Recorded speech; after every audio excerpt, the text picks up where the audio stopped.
Hello, my most beautiful besties in the entire world. The time has come. Well, I will be showing you guys my entire eyeshadow palette collection while decluttering it at the same time. As you guys can see, this bad boy is filled up all the way. I need to go through it and declutter palettes I no longer want or use in my collection to make room for my new ones. So if you guys want to see how many palettes I actually have and what I end up decluttering, well then definitely keep on watching.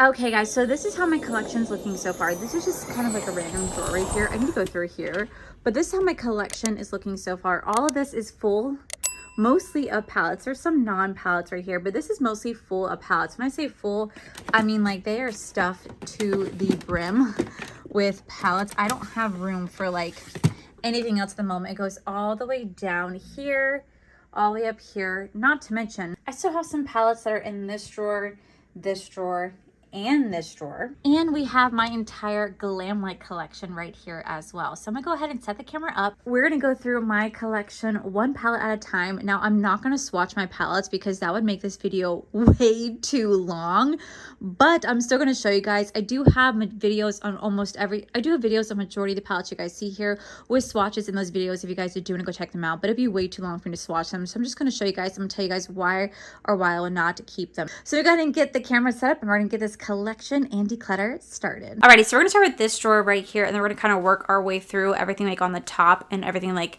in between. This is just full of like stuff that I have to just kind of go through honestly, but we're gonna start with this drawer right here. All right, so up first I do have a YSL clutch. This is gonna be in the 300 Kibosh Spices.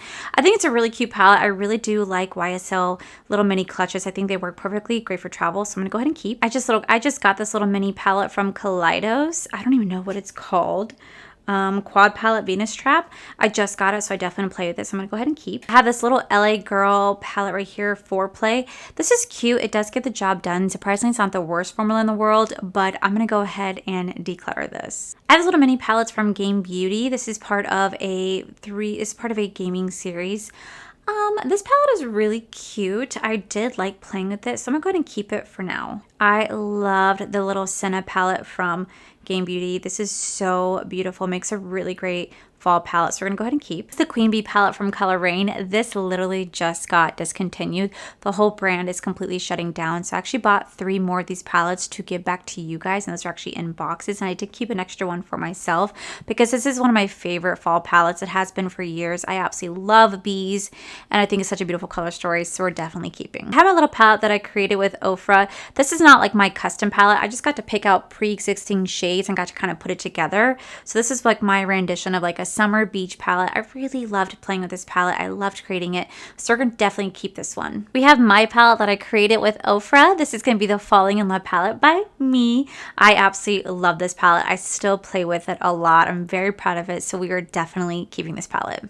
I have this gorgeous palette from Florasis. I think this is the Into the Wild palette. I absolutely love the way they do their palettes. They're so aesthetically pleasing.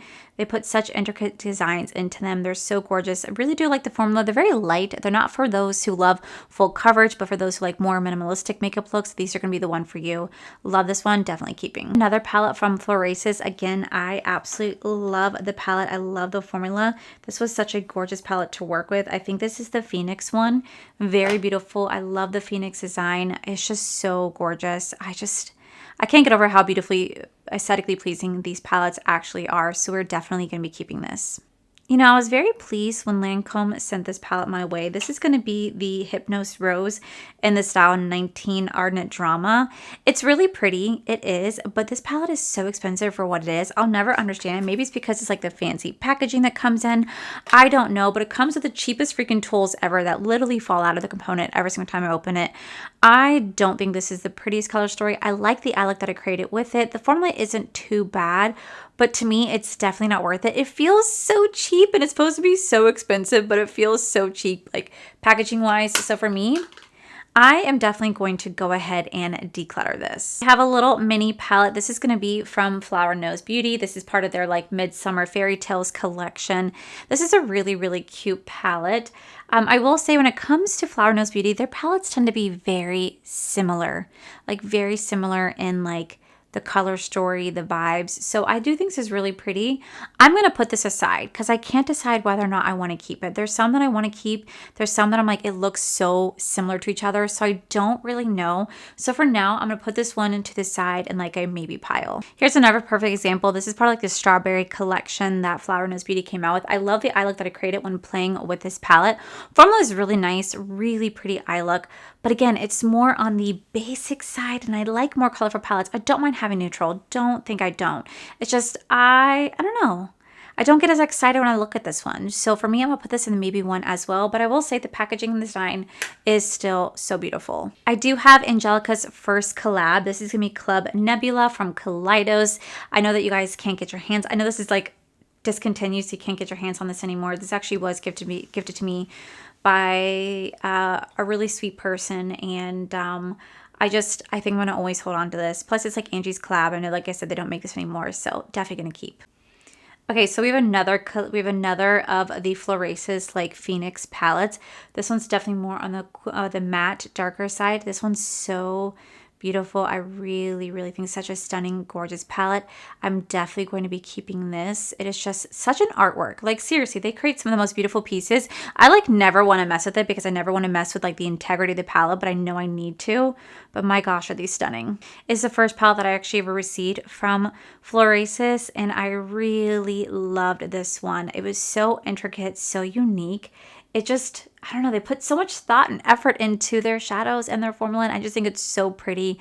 Definitely still do enjoy this one. I'm definitely going to be keeping. Next, I do the Lion King with collab with Essence. I do think this is a really pretty palette. It's perfect for the fall season. That's kind of like when I use it, but I'm going to put this in the maybe pile because I really don't know how often I will go back into this compared to other ones. I will say the formula in this palette is incredible for a drugstore, especially for Essence, because Essence usually tends to have not the best products in my opinion, but this is actually a really great palette. So we're going to put this in the maybe pile for now. I have the Self Love palette from Ofra. This is cute. This was like a little Valentine's Day collab they came out with. I'm not gonna lie, I never cared for these two shades being in here. I really thought that Ofra could have done so much better than just those shades. I even talked about in the video when I reviewed this. I definitely don't dig back in here as much as I used to. So for me, I'm gonna go ahead and declutter this one. I bought this Essence taupe palette for like a challenge, and I honest to God don't remember what the challenge was, but I did buy it for a challenge. It's cute, works really nicely, but I'm gonna go ahead and declutter just because realistically I'm not gonna really dig into this. Same thing with my e.l.f. I literally had to dig into this particular shade right here to get it to work for me. Other than that, it just was not the best palette. Formula was not good. The shimmer was not good. The mattes were okay, but that, like, I literally dug in there to try to get any sort of pigment on the lid, and it just sucked. I did not care for this palette, so we're definitely going to declutter. Next, I have the Maria palette. This is also from Game Beauty. It's part of their, I think it was a Game on Titans collab. I could be wrong, but it is a really cute little palette. I definitely got a good use out of this. I'm going to hold on to this for now, but if I don't end up using it in the next 6 months, I'll definitely declutter. Okay, so last but not least for this drawer, we have my Juicy Olive palette from Give Me Glow. I used to be obsessed with this palette. I mean, literally obsessed. And then I saw they recently decided to re-release this palette, but they decided to expand it. And when I saw they expanded it, I was like, oh my gosh, I have to have it because like I love a good olive tone palette. I think it's so beautiful. I feel like olives are so complimentary to so many different people out there. It's just such a beautiful shade. I'm going to keep this for now, but if I end up getting my hands on the expanded version, I'll probably let this one go. Although I did have some of you guys tell me that the formula has changed and not for the better. So we'll have to see, but we're gonna hold on to this for now. Okay, so this is gonna be my Odin's eye drawer, and I'm gonna take you guys for now. I'm not decluttering any of my Odin eyes because I really do love this brand. So I'm just gonna kind of show you guys what I have.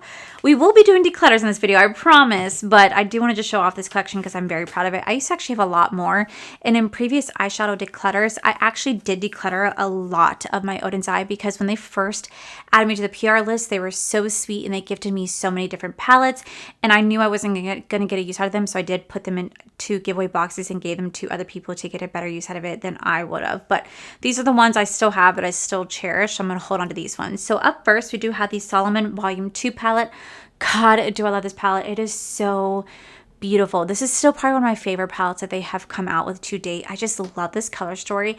I love the nighttime feel between like the moon and the sun, but it's more moon based. It's so beautiful. There's something about it that just reminds me of like a nighttime sky and a galaxy, and I just really love this palette, so we're definitely keeping. We have the Hey Reindeer palette right here. I recently just ranked this in a Christmas palette ranking / winter palette ranking if you guys want to go check that out.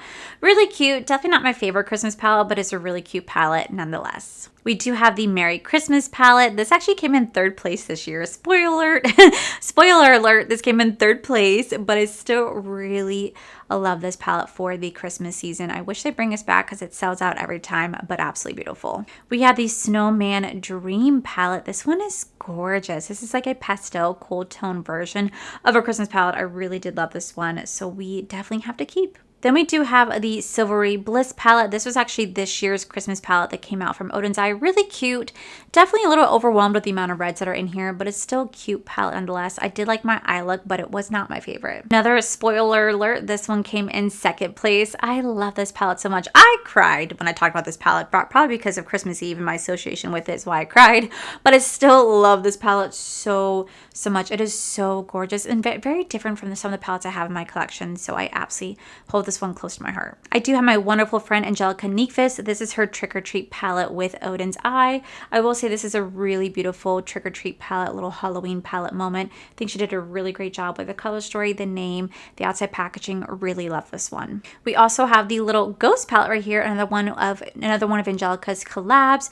Really cute, a little bit more fun and festive for the Halloween season, but I still had a lot of fun playing with this. Love the color story, love the packaging. She did a really good job. Then we do have the Solomon 2 palette. This is the first palette to the Solomon Volume 2 Moonwish palette. This is the first version of this. Again, another gorgeous color story. Love the formula. I love the color story. I love the way my eye look came out when I played with this. Really great palette. Then we do have Angie's first collab with Odin's. This is going to be the Hella palette. Now, one of my shades did come in broken, but it is what it is. It works still perfectly fine. I think she did a great job with the color story. I think these definitely do encapsulate her and how she is as a person, her favorite colors. I think she did such a beautiful job. Really do enjoy this one. I have some more creator collabs. This is the Red Dragon palette by Judy, and I will say this is a beautiful color story. I love the way that this turned out. I love the way the colors just flowed together from the outside packaging to the color story. Really beautiful palette. Now, Judy got to do a second collaboration as well. This is the Spring Dragon palette. This is so beautiful. So she did a Fire Dragon, a Red Dragon, then she did Spring. I wonder if they're going to do more collabs coming up. Really fun, festive color story. Perfect time for the spring season. Do the Mighty Monster palette. This is from Annette's makeup. This is from Annette, and I really loved this color story. I love the eye look that I created when playing with this palette. A lot of fun. Super beautiful shades, and I think they did such a beautiful job when creating these collections, so definitely gonna be keeping. Tina Fancy Face did this beautiful collab with Odin's Eye. This is the Earthwood. This is her second palette as well. I love this color story. It actually pairs very beautiful with Annette's Mighty Monster. I did pair the two together. I love the eye look that I created when playing with them. Very stunning. We have another one of Tina's palettes. This is the Hummingbird. Beautiful, fun, tropical, like summer vibe palette. I think they did such a good job with this collection. Now, I'm going to be a little biased and say this is probably one of my favorite ones of the collab because I love wolves. Wolves are my absolute favorite animals in the entire world. I have several wolf tattoos on my body. I have wolf figurines all over the house. I've stayed at wolf conservations. I've howled with them. I slept with them overnight. I donate money to the Wolf Conservation Fund every single month. I really wish that I could just run with wolves the rest of my life. I feel like they're my spirit animal. I feel like I was wolf in a different lifetime, but I seriously love wolves. So for me, this was my favorite collab because of that. And a really beautiful color story. I love this shade right here called Eternal. To me, this reminded me so much of like the Aurora Borealis. I feel like this is going a little dry though because it is a couple years old, but this is like such a gorgeous like multi-duochrome moment. It looks like the Aurora Borealis. I think Annette did such a beautiful job with this. And again, I'm a little biased because I have such a soft spot for wolves. Then I do have the Jewels and Gems palette. This is a really pretty palette. Definitely more in the cool tone with some amazing foils that are in here. This one wasn't my favorite out of the two. I definitely preferred the stone and like rock palette. That one's more my favorite, but this was still so much fun to play with. This is the Stone and Rocks palette. Look at this color story. Is that not a gorgeous color story? Oh my god, I live for it. I live for it. I live for it. I think it's absolutely gorgeous. One of my favorite ones they've done. Then we do have the Sea Talk palette. This is a collab with Lauren May Beauty. Absolutely wonderful content creator. I had the pleasure of meeting her. She is so sweet and smells incredible in person, let me tell you. And she created a really fun summer vibe palette. I love the Little Mermaid-esque shades in here. I thought this was so cute, so fun. Then we do have my beautiful friend, Miss Betty Jean. This is her Planet Spirit palette. This is so cute. I think Betty did such a good job. I told her this reminded me of like Animal Kingdom, and she was like, oh, it's more like Safari-esque, like the way that she came up with the shades and color story and whatnot. I thought it was super cute, a lot of fun. I think Betty did such a good job, and I'm so proud of my friend. And then lastly, we do have Amanda Makeup Just for Fun. This is the Flora Story palette. This palette is gorgeous. This is a beautiful, beautiful like springtime palette. It's a cool tone, muted color story with purples and greens in here. I don't really have a lot of palettes that look like this. I loved this palette. Then I do have this little Unearthly. This is going to be the Night Terror palette. I got this in a little Halloween mystery box. This is a really cute palette. I love the eyelid that it created. I love the 3 shimmer shades in here. The rest are mattes, but the color story created was really beautiful. Had a lot of fun playing with this. It's a really great formula, so definitely keeping. Now, I know that this palette is not new by any means, but I just got this in PR. This is the Escape Pod palette from Kaleidos. I've never played with this. I've seen so many people rave about this, say how beautiful this is. Although mine is like, I feel like missing a little piece right there. It's like definitely a little indent. But I just got this in PR, so we're definitely gonna keep playing with this. So we're definitely gonna play with this and try it out. It's really pretty. I heard great things about this one. But I will say the packaging of this though, it's like super, super bulky. Super bulky. So this is not new, but this is new to me. I just got this in PR from Kaleidos. This is one of their like pods. I don't know what this one's called. Futurism Electro Turquoise. Never played with this before. I always wanted it, so I'm going to go ahead and keep this. Then we do have the single shadows from Odin's Eye. I really do like having these because they're kind of fun. Mix and match. You choose different color stories. They're all magnetic, so I'm definitely keeping this. This is all their beautiful shimmer foiled shades. I'm definitely keeping these. Love this shade right here, by the way. More of the Odin Eye color story. Again, really, really, really, really love this, so definitely keeping. And some more single shadows from Odin's Eye. Really love putting them into like a certain color story, if you guys cannot tell. But I really do love this color story. I love the formula. Definitely keeping. Then we have one of my favorite palettes from Artitude Cosmetics. This is the Metamorph palette. This color story is so beautiful. This palette went like, this palette sold out like crazy. They did such a good job with this palette, this collection. I loved everything about this. So we are definitely keeping this brand. I'm telling you, this brand is one to keep an eye on. And then lastly, for that row, we do have this Ofra Pro palette. I really don't use it. The color stories are not really for me. It's a cool concept of blush, bronzers, highlighters, eyeshadow. It's just really not for me. So I'm going to go ahead and declutter this. Okay, so now we're going to go into this drawer along with this stuff right here and then this stuff right over there. So these are going to be really kind of like random because they were just kind of thrown in my collection. But up first, I do have the Nomad. This is the Whistler Snow Lodge collection. I recently just ranked this pretty high in my Christmas palette ranking. I really do love my Nomad palettes. I don't foresee myself getting rid of them anytime soon, so we're definitely keeping this. Up next, I do have my Rebel Rouge Labs. This is my Howlin' For You palette.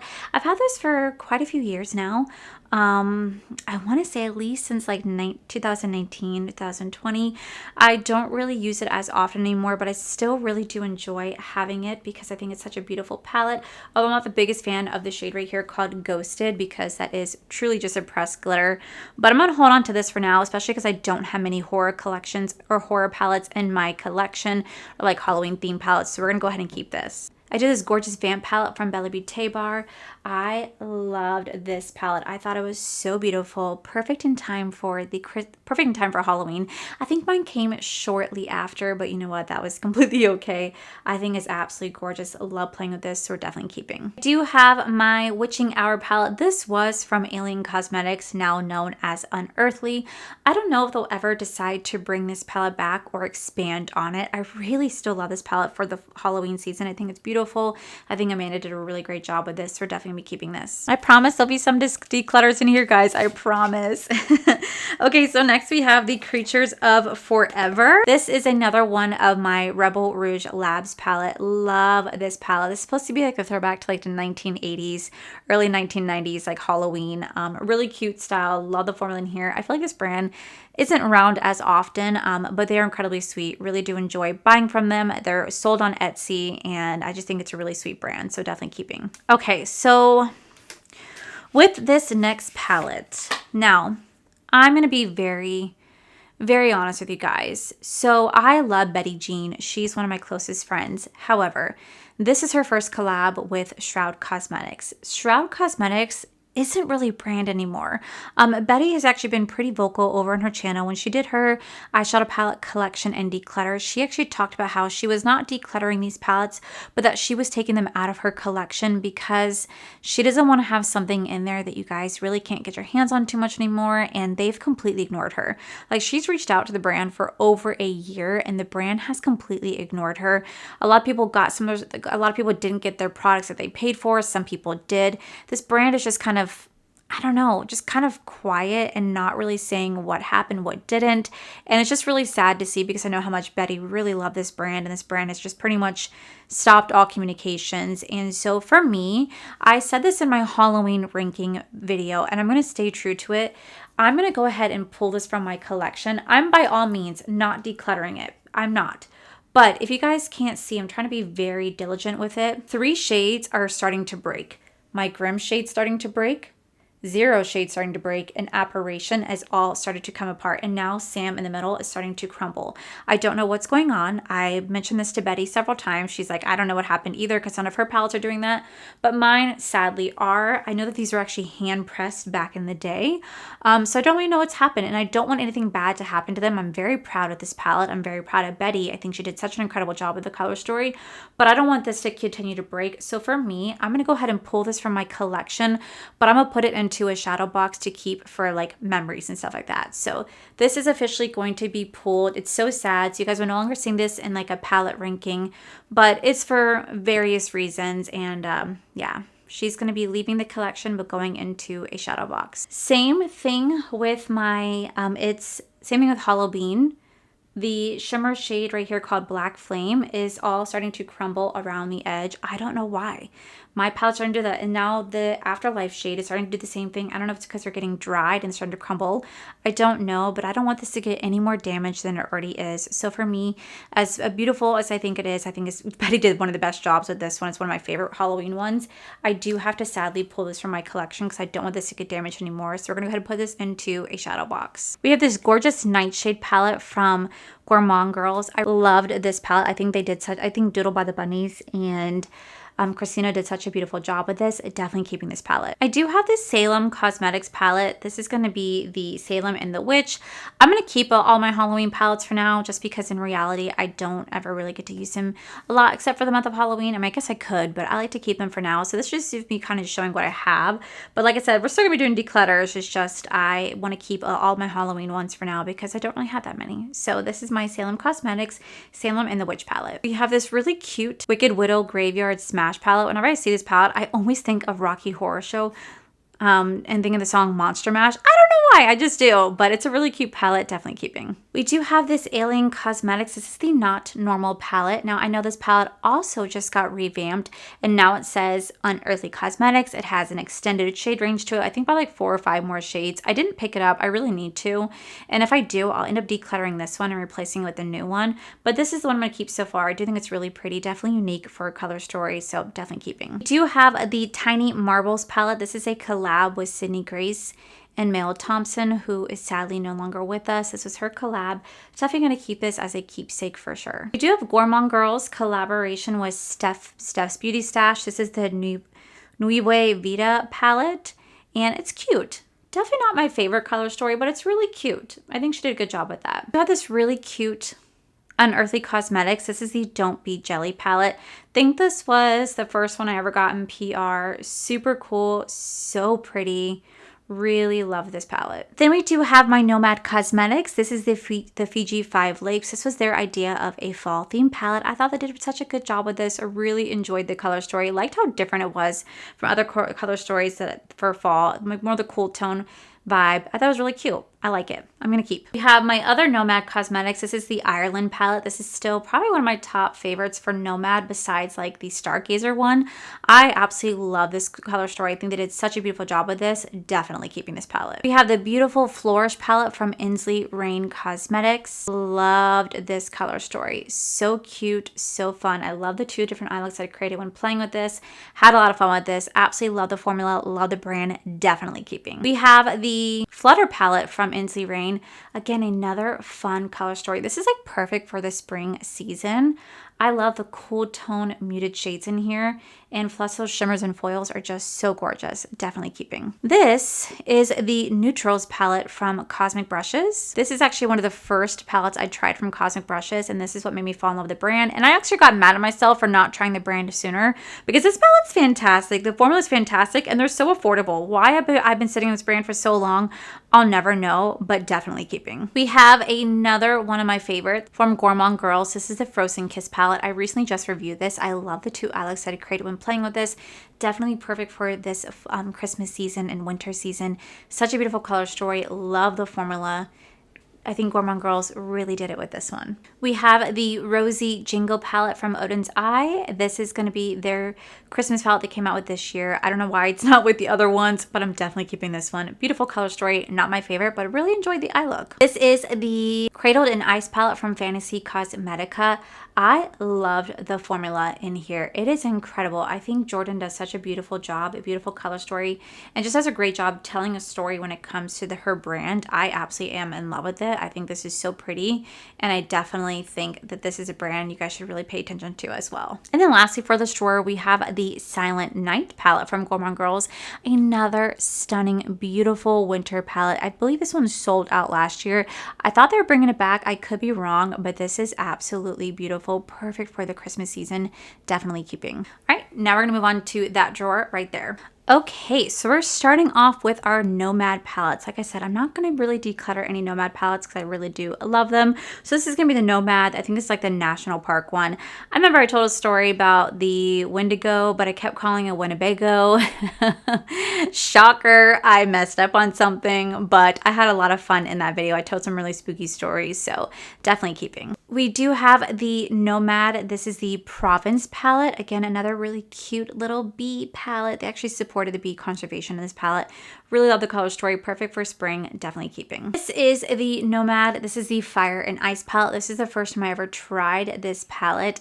And I will say I really fell in love with the brand because this palette, the only thing I didn't care for was the gnomes because, fun fact, gnomes scared the living shit out of me. I think they're really creepy and I'm not a fan. So, and you could blame The Sims for that personally. But yeah, I really love this palette. Always going to cherish this one. So definitely keeping. Then we do have the Nomad. This is the Coco Vango Savari palette. I loved this palette. This reminded me so much of Animal Kingdom. I actually shot some promo for this over at Animal Kingdom. I thought it was a really fun palette. Love the color story. And it just reminds me of home. So definitely keeping. Then we have the Nomad Cosmetics. This is the Hudson Valley palette. This is probably one of their best fall palettes that they have ever come out with. I think it's such a beautiful color story. As you guys can see, I really love this one. I played with it a lot during the fall season, so we are definitely keeping this. Up next, we do have the Nomad. This is going to be the Ghost Town palette. I thought this was such a fun, unique palette. I thought it was super, super cute. Did I rank this in my Halloween rank? I must have, right? I did, right? I did, yeah. A really cute, fun color story. I really, really enjoy playing this palette. Definitely keeping. We do have the Nomad. This is going to be the Haunted Europe palette. I actually remember when I did this video, I talked about New Orleans and like the vampire sightings, the graveyard. I told really fun stories during this review. So definitely keeping this palette. Plus, I really love the color story. Jesus. Oh my God. I was trying to fight that damn sneeze. Okay. I'm so sorry. Okay, so up next we do have the Nomad. This is going to be the New Zealand Stargazing palette. I loved this palette. So beautiful. I thought this is probably one of the best formulas they've done in this palette. Love the color story. Love the eye look I created with this. Really, really fun palette. Definitely keeping. We have the Nomad Cosmetics. This is going to be the Florida Keys palette. This is a cute color story, but definitely not my favorite with Nomad. I don't know why. I'm just not the biggest fan of this color story right over here. If you hear crying, that's just my cat. It's okay, Callie. Not my favorite color story at all, but it is really fun. I really fun playing with it. It reminded me a lot of like Key West. Now this one is the Nomad like Paradise. This is based in Tahiti. I actually like this story more than the Florida Key West one. I just feel like this one's a little bit more cohesive, just blends a little bit better together. Had a lot more fun playing with this palette. Plus they represented sea turtles, which I think is really sweet, so definitely keeping. We have the Nomad Cosmetics Royal Europe. I think this is the first time they ever introduced like duochromes and multichromes in their palettes. A really cute color story. Really love the formula. Love the layout, the way they did this one too. Really nice. Okay, so up next I do have the Verona palette. This is supposed to be like love and death, like a Romeo and Juliet. And I really liked how they did the style of this palette between life and death. Really cool, really fun. Definitely a great play on like Valentine's Day, but like Valentine's Day. I really enjoyed this one. Next I have the Nomad like Tropical Forest palette. This was actually a really fun palette. I played this a long time ago. As you guys can see, I do love the really colorful palettes. You guys can definitely see how their palettes have evolved over the years as well. This was so fun to play with, definitely keeping. Now, I know I told you guys that I would never declutter a Nomad palette, but you know what I realized? I actually have. I decluttered my Japan palette, my little travel series palette, my Santa palette. I actually have decluttered some Nomad palettes, and you know what? We're not going to stop there because here we have the Nomad Air. This is a cute little fun 6-pan palette, but there's something about their 6-pan palettes that I generally am just not a fan of. I know a lot of people out there do love their 6-pan palettes. For some reason, for me, I don't know if it's like the formula is different, the color story just isn't what I wanted, but I just am not the biggest fan of them. So that even though this is the Abu Dhabi palette, it's pretty, I'm going to go ahead and declutter this. We do have the Canadian Rockies palette. We do have the Canadian Rockies palette. Again, this is part of their like air travel series. I started the film ranking all the palettes I tried this year. So even if you guys see palettes being decluttered, if I reviewed them this year, you guys will see them in that review, but just know they are going to continue to remain in the declutter pile. And so this is kind of one of them. But this is the Canadian Rockies one. It's a pretty color story, but again, I just don't really care for the air travel palette series. So we're going to go ahead and declutter. And then lastly, for the little Nomad Air Travel, we have the Oslo. I don't know what this one is. They're definitely more the neutral side. It's cute, but again, just not really for me. I'm not going to use these, so I'm going to go ahead and declutter. We have the Alter Ego. This is going to be the Wildwood palette. I think this is really pretty. Definitely a great play on the Natasha Denona Yucca palette. Great dupe to it. Really loved this palette. I thought it was a great quality, so we are definitely going to keep. Then we do have the little Mystique palette from Alter Ego. Honestly, guys, I did not like this palette. I found that I had to work really hard to get this formula to work for me. I don't know why. It just was not fun in the slightest. I had to really dig in here to get any sort of color pigment. I think this is supposed to be a dupe of the Natasha Denona like Circa palette. I don't have that one, but honestly, I just did not care for this palette, so we're gonna go ahead and declutter. Next, I do have the Alter Ego Mist Haven palette. This is a dupe to like the Natasha Denona, or no, Huda Beauty, I think Pretty Grunge palette. I think this is a dupe, but I'm gonna be honest with you guys, I do like this color story, but it definitely was not my favorite. I don't know. Something about it that just did not excite me. I had to kind of work again hard for the shimmers to kind of work, which is really surprising because typically in my Alter Ego videos, I always say they have great quality, just like Huda Beauty or Natasha Denona, but for some reason, this one just didn't really like hit the way the other ones did. So I'm going to go ahead and declutter this one as well. I do have the Alter Ego Goddess palette. I really love this palette. I never had the Natasha Denona like gold palette, and I really enjoyed this version of it. They don't make this one anymore, sadly. I really wish they would because this is a fantastic palette. Definitely keeping. You know, this is the Endangered Cosmetics Sea Turtle palette. I don't know if this brand is still around. You know, they recently reached out to me like a year ago and asked me what palettes they'd like to feature, and unfortunately I told them one that I feel like they're definitely going to do. But you know, if it represents a great cause, and that's literally all that matters is the cause.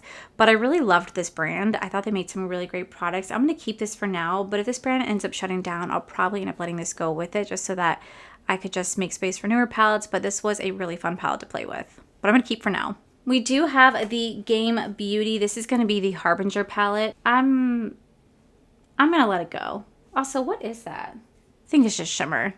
But honestly, I'm gonna let this one go. I don't ever touch it anymore. I'm gonna let it go. This is the Victory palette from Game Beauty. I still really love this palette. I love the color story, so we're definitely gonna be keeping this one for now. We have Game Beauty's first palette. This is the Adventure palette. I still do love this palette. I think it's super, super cute. So I don't think they're supposed to have any white flecks in them. What is that? I'm gonna look up a photo because I don't recall those shades having white in them. Do you guys remember them having that in there? I don't know if they did. Let me find out. Okay, they did. We're all good. Just making sure. You never know nowadays. But I'm going to go ahead and keep this one because it's still the first one from this brand. I'm definitely going to keep. We have the really pretty like fantasy one. This is like Ice in the Sky fantasy palette. Definitely still going to hold on to this. Really, really pretty. And then lastly for this series, I do have like the Cyberpunk palette. I decluttered it, then I saved it because I didn't want to let go of like a full collection, but now I just don't care anymore. So we're decluttering. All right, now let's go ahead and move on to that drawer. All right, so starting off in this drawer, we have the Nomad Cosmetics Polar Express palette. I'm definitely keeping this palette. Super cute, perfect in time for the winter season. Plus I just got it, so we're definitely keeping. We do have the Enchanted Autumn palette. This is going to be a collab between Makeup Just for Fun and Fantasy Cosmetica. Super cute, really perfect in time. Really great palette for the fall season. More on the cool tone side, but really fun to play with. I'm very proud of Amanda. Definitely keeping. We do have the BH Cosmetics. This is the Optimist AF palette. This is actually gifted to me by Heather. We did a little exchange and she knows how much I love fall color stories. So she bought this for me. I played with it and I was like, damn it. She knows me so well. So we're definitely keeping a beautiful color story. I have the Lethal collab with Avatar, The Last Airbender. This is the Fire palette. I really had a lot of fun playing with this color story. This is my like second time playing with any of the Lethal Cosmetics palettes, and I have to say their formula has definitely improved since the first time I ever tried the brand, and I really fell in love with it. So definitely am keeping the Avatar series. This is the Earthbender. I for sure thought this was going to be my favorite, but surprisingly it's my second favorite. But oh my god, it's so beautiful, so fun to play with. I really loved the color story in this one. I was really surprised that this one actually became my favorite Avatar palette because it's all blue, but the way the color story just works together in this shade right here, it was just so phenomenal. I loved everything about the look, the formula, the color story, everything. Oh, definitely keeping. And then we do have the Airbender. This one was my least favorite out of all of them. I didn't think it would be, but this was my least favorite out of the four. But still cute nonetheless. Definitely keeping. I have the Ace Beauté Cala palette. I did declutter some of the other ones. I kept this one because I thought the color story was really pretty. It's a cool tone neutral. I really do have a soft spot for cool tone neutral palettes. Not the biggest fan of like the way that the palette is shaped though. I can't stand shadows that are like that because it makes it very difficult to stick my finger in there, my brush in there. I will say it was a really pretty palette to play with. I love my eye look, but I'm actually going to go ahead and declutter this one. I did this Ace Beauté Envy palette. Honestly, I didn't play with it. It's a really pretty color story, but I'm going to go ahead and pass this on to a different home just because I know realistically I'm not going to really play with it. I think it's really beautiful, but I feel like I'll play with it once and then not really play with it again. So while it's really gorgeous, I'm going to go ahead and pass this along to somebody who'll get a better use out of this than I will, but it is really pretty. So I'm going to go ahead and declutter this one. Next, I do have my Alter Ego Mirage palette. This was such a beautiful palette. This is a dupe to the Huda Beauty Empowered palette. I really love the formula in this palette. Love the way they did the layout. I thought it was really incredible. So we're definitely going to keep this one. You know, when I first got this palette, I was obsessed with the outside packaging. I was like, oh my god, What's Up Beauty just truly did it. Then I saw the color story and I was like, no, that's so disappointing. It's not what I expected. I expected a full-on dragon color story. But then when I did my eye look, honestly, I was able to recreate this. And it made it look just as beautiful, just like that. I fell in love with this. The formula is incredible in this palette. I loved everything about this. Definitely keeping this palette. We do have the Daylight palette from Alter Ego. I've honestly forgot what this was a dupe of. I know it's like ABH or no. Who's this a dupe of again? I don't know. I know it's a dupe of some brand. I honestly am not remembering what brand it is. It's a really cute, fun, cool tone, neutral moment. But honestly, I do like the color story. I used it for my fall ranking, but I probably won't really dig into this one that often. So I'm going to go ahead and declutter this one. I do have the Nomad Chicago Speakeasy palette. I will say the color story is pretty unique, really fun. I had a lot of fun playing with this palette. I like the eyelets that I created. Not my favorite Nomad palette, but definitely still fun to play with this, so I'm definitely still keeping this one. We do have the Man Eater palette from Artitude Cosmetics. I loved the color story. I loved the formula. This is the first time I ever played with the brand, was this palette right here. Remember when they reached out and they said, do you want to try this? I was like, oh my God, yes, because I'm obsessed with the packaging. Very, very, very cool. Definitely keeping this. Again, another brand that I really am obsessed with. Then I have the Ace Beauté. This is going to be the Tropical Vibes palette. Very beautiful color story. One of my favorites from the brand. As you guys can see, the shade Mango is starting to crack. I used to play with this a lot, but if I'm honest with you guys, I don't really play with this as much as I used to. I think I found more olive tone palettes that I am obsessed with, so I'm going to go ahead and actually declutter this one. Then we're going to have like the Game Beauty like geode style collection. So this is going to be the Elemental Blast palette. Really, really, really fun. Loved playing with the color story. I kind of did like a look combining a lot of them together. I'm going to keep. We do have the Cairo palette. Really pretty. Definitely going to keep this one. I don't know how to properly say this one. I think it's Dendro palette. I'm not entirely sure, but it was really pretty. Definitely am going to be keeping this one. Then we do have the Pyro palette right here. This was actually a lot of fun to play with. I didn't think I was going to like this one as much as I did, but I really ended up liking this one a lot. Definitely keeping. And then lastly for this one was my favorite. This is the Geo palette. This one was my absolute favorite. Who'd have thought that this color story would be the one that I gravitated to the most? But the way that it just applied on the lid and I just had so much fun with it, definitely keeping. I have the Endangered Cosmetics. This is going to be the Red Panta palette. Again, I really loved this brand. I loved the color story. I loved my video. I just loved everything about this. And I just don't know where they went. I think they might just not be a brand anymore. I don't really know. It's really sad because I really loved Endangered Cosmetics. So hopefully they make a comeback. But until then, I'm going to go ahead and keep this palette. I do have the Flora palette from Ace Beauté. While this was a lot of fun, love the color story. Perfect for the like fall season. Again, I can't stand the way that the way the layout is, so I'm gonna go ahead and actually declutter this one. Okay, so here's my e.l.f. collaboration with Chipotle. I love Chipotle so much. I probably eat there once a week, if not twice a week. I'm literally obsessed, and this palette was so fun. I loved the layout. The way they did it was just so fun, so unique.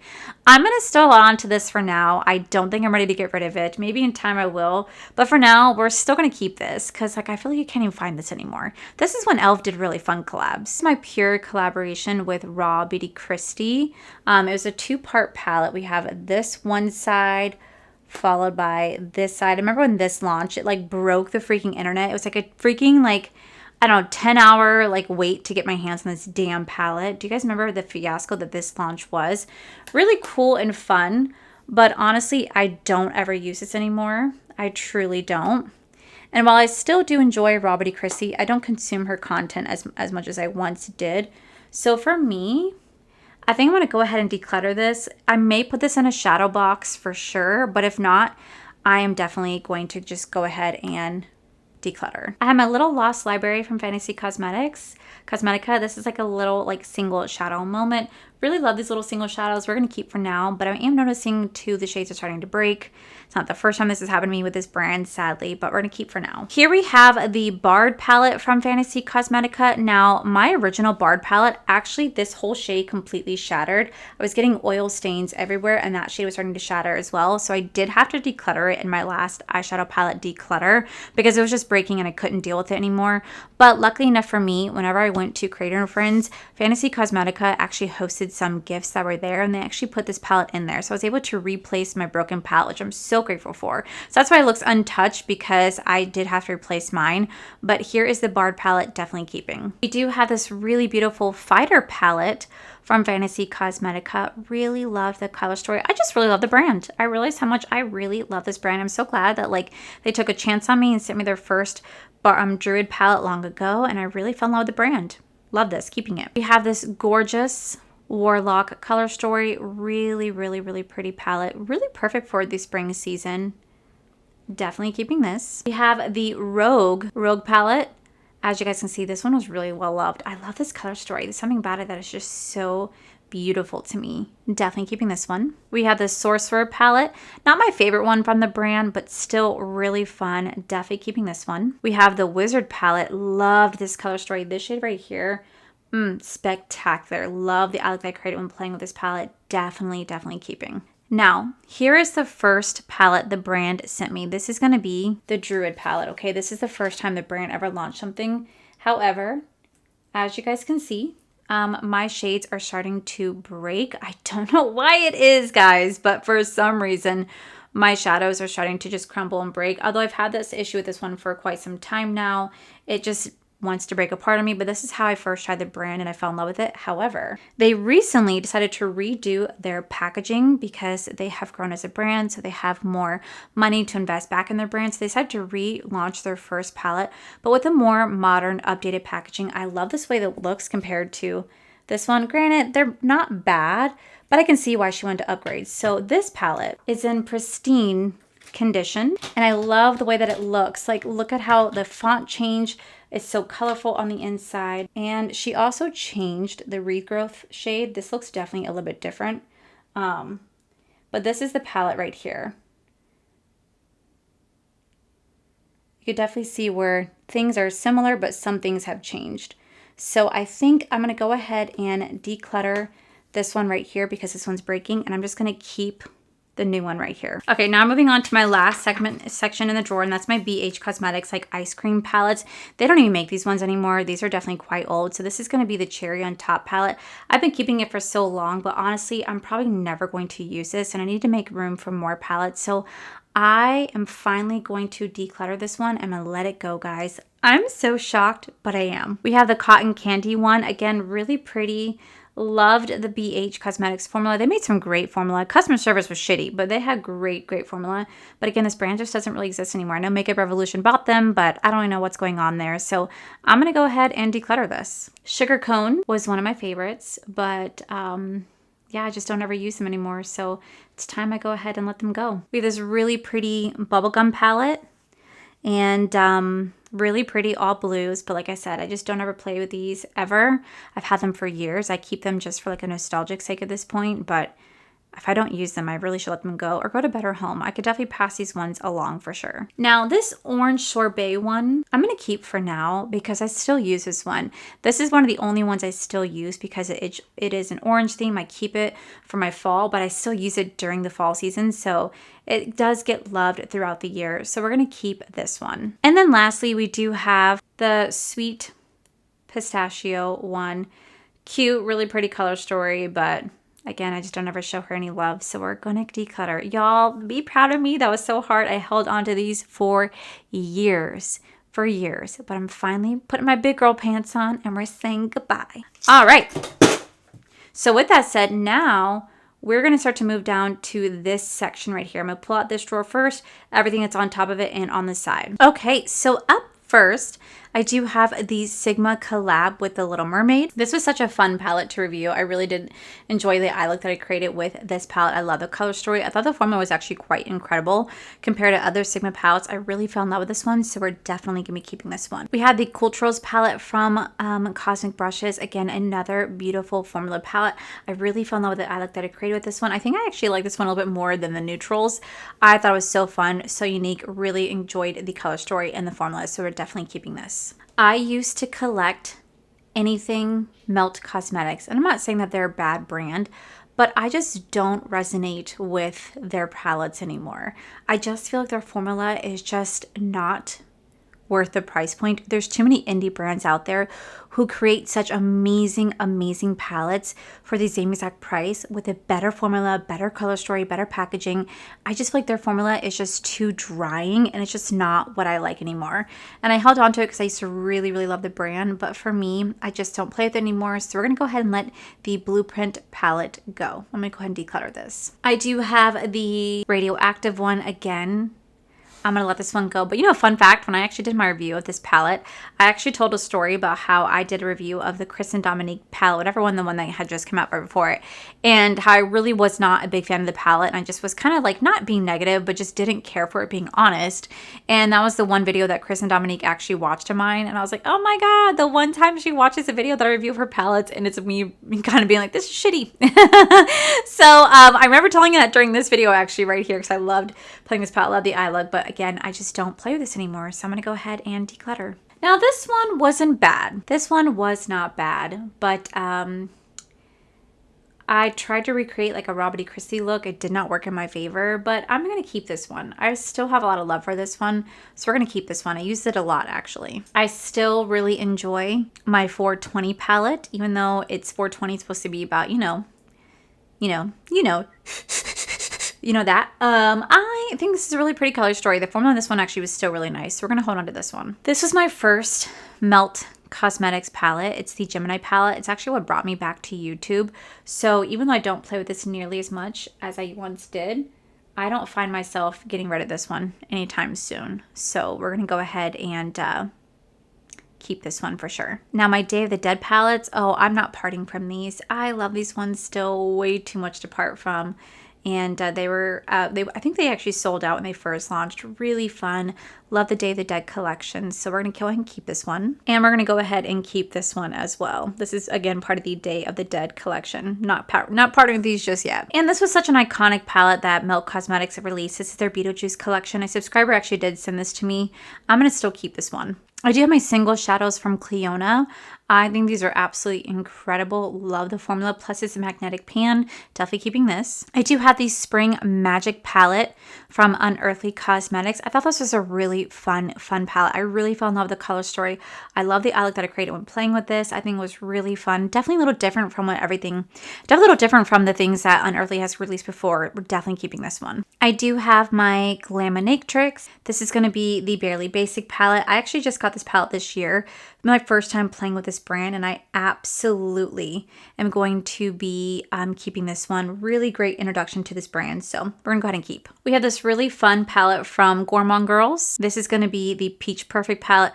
Really fun. Love the summer, springtime vibes with this. Definitely gonna keep. Alrighty, up next we do have my Heather Austin collab with Adept Cosmetics. I think this is such a gorgeous palette. I think Heather truly did such a phenomenal job with this palette.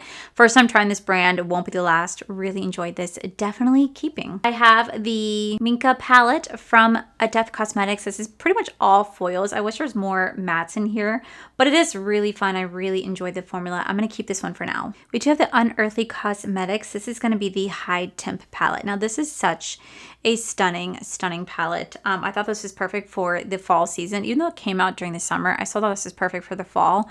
So we're going to go ahead and keep this one for now. I really don't know why I have such a hard time parting from my Anastasia Beverly Hills palette, but for some reason I just do. I think it's just because it's such a nostalgic thing for me. I've held on to these palettes for years, and even though I don't really use them as much as I once did, there's something about them that just makes it really difficult for me to let go. I think it's because they cost me so much money. I invested so much time and money into this brand, and it's just so nostalgic of like my beginner YouTube days. I was like craving to buy the new ABH palette, but now that's really not the case anymore. They don't really make a lot of palettes that I really get excited about. I'm still going to buy them whenever they do release it if there's something that calls to me, but I think it's okay to let this one go. This is the which one is this one? This is the Nueve palette, and I think I'm going to go ahead and let this one go. We have the Cosmos palettes, and I really have to say I thought they did a really great job. I feel like they really upped their formula when it came to this packaging. The shade right here called Galaxy is like a black matte with blue and gold reflex. It really does look like a galaxy. The shade Kazar is like almost like a duochrome. Then I love the shade Oran right here. This is a pink with gold reflex in it, and I love Super Cluster. I thought this was a really beautiful palette. So for me, I'm definitely going to still keep this one. Okay, so up next we do have the Soft Glam palette from Anastasia Beverly Hills. I think this was one of the first palettes I ever bought myself in terms of buying. I think it's one of the first ABH palettes I ever bought. I'm pretty sure this is the first ABH palette I ever bought. I know I did previous reviews on ABH palettes, but my friend had let me borrow her palettes because she was the one buying them. She let me borrow them for a review, then I gave them back. But I believe this was the first one I actually went out and bought all on my own, and I'm very proud of that. So for me, I'm still going to hold on to this. This has a lot of memories. It's a great neutral palette. This one still sells pretty well for the brand. I still see it in stores stores all the time. So we're definitely going to keep. Up next, I do have Jackie Aina's collab with ABH. And I feel like they didn't really give her the time of day the way that other creators did. I feel like her time to shine wasn't as long as other ones, but I thoroughly loved this review. And I think the reason why I also love this one so much is that when I reviewed this palette, I remember it being right around the time that I sprained my ligament in my pinky. And so I had to take a week off of not only YouTube work, but my actual job at the time at Disney when I was serving at Disney. And I remember getting this review up right around that time. I had like a little pinky cast on, and I just remember sitting on my couch with my husband. We played Detroit Become Human for a week. We both had such an amazing time bonding. I got so much reading done. I really loved that time. And this palette is kind of associated with that time for me. I remember the dark red lip I looked, and the dark red lip that I wore with this, and I really have such a love for this palette. Plus, not to mention, it is a collab. They do not make this one anymore with Jackie Aina. I love Jackie Aina. I love Jackie Aina. I love her candles. I love her perfume. So for me, I'm still gonna keep this one. So this is the Fall Romance palette. I'm assuming this palette came out last year because I really don't remember too much about it. Had I known I had a Fall Romance palette, I would have obviously included in my fall ranking, and I didn't, which means I forgot that this palette even existed. So I'm going to still hold on to this. It's still a really pretty palette. This is one of their newer formulas, their newer palettes, and I completely forgot about it. I cannot believe I did that. That's hilarious. Lastly, for the ABH stuff, I do have the Amarizi palette. I still love this palette. I think it's so gorgeous. This is definitely one of their older palettes. I love the outside packaging, and my brush just fell. This is such a beautiful color story. I really enjoy playing with this. I think this is one of the last few collabs I did with a content creator. I could be wrong, but I do think it is. So I'm gonna go ahead and continue to hold on to this for now. So pretty. Love the highlighter that they created together, and this is another stunning, gorgeous palette. I do have the Gargoyle palette from Unearthly Cosmetics. I loved the color story. I love the layout. I thought this was such a gorgeous, gorgeous color story. It's cool tone with little pops of dark colors in here. Really beautiful shimmers. I love the theming of it with gargoyles and just kind of dark and twisted and spooky and just beautiful, beautiful aesthetics of this palette. I really love the eye looks I created with this one, so definitely keeping this one. We do have the Wicked Widow. This is going to be the Love Sick palette. Really cute. I think I only played with it one. Really cute. I don't really remember if I played with this, if I'm going to be completely honest. So I'm going to go ahead and pass this on to a new home just because I know I'm not really going to play with it. It's a cute color story, but I'm going to go ahead and pass this on to somebody else. I do have my Ace Beauté. This is going to be the Flare palette. This is a really pretty palette, really colorful, kind of reminds me a little bit of fall. But for me, I don't really use this one that often anymore. I did reach for it when I first got it, but I just don't really use it that much anymore. I feel like their formula has definitely changed. I know they definitely have updated their formulas since I think this one came out, but I just don't get enough use out of this one. I don't get enough love out of this one, so I'm gonna go ahead and declutter this. Alrighty, so up next I do have Odin's Eye. This is the Eternal Twilight palette. This one actually kind of got revealed by Tati by accident before it was actually revealed, but it's such a fun color story. Very, very, very fun to play with. You have the two different sides, dark and light, and I just love that you can kind of capture it in here. I love the formula. They mix and match together very well. I really do love Odin's Eye formula. It's fantastic, and I'm definitely gonna be keeping this. Okay, so up next we do have the Spooked palette from Gourmand Girls. This is one of my favorite Halloween palettes that they have ever come out with. This is what really made me fall in love with the brand, was this particular palette right here. I remember I ranked it #1 for 2 years in a row. It is so gorgeous. It's definitely kind of like what I expect in a Halloween themed palette. I just think they did a really good job with the color story, the formula, the packaging. Super freaking cute. Definitely keeping this. Up next, we do have the Haunted palette. Again, this is another beautiful Halloween palette created from Gourmand Girls. I really love the way that they captured the essence of Halloween, but they kind of changed it up just a little bit, made it a little bit unique from the other color story. Really love this one, love playing with it, definitely keeping. Up next, we do the Makeup by Mario. This is the Moonlight Ethereal eyeshadow palette. Originally, I was not going to get this one, and then I decided to during the Sephora sale because I was like, why not save 20% off and pick up this palette? I'm really glad I did. It's a really beautiful, cool tone, smoky eyeshadow palette. The shimmers in here are beautiful. They're more like toppers, so whenever you apply it on the lid, I do recommend laying down some glitter glue first, but overall, it's a really beautiful, everyday, cool tone, smoky neutral palette. Definitely keeping. This is the Inslee Rain Light in Your Eyes palette. I absolutely love this color story. This color story is a cool tone, muted color story. You're going to have those beautiful cool tones, a little bit of neutrals with pops of muted colors in here. The shimmers and the duochromes, multichromes are absolutely phenomenal. I think this is going to be their #1 selling palette this year because this definitely kind of hits the best of both.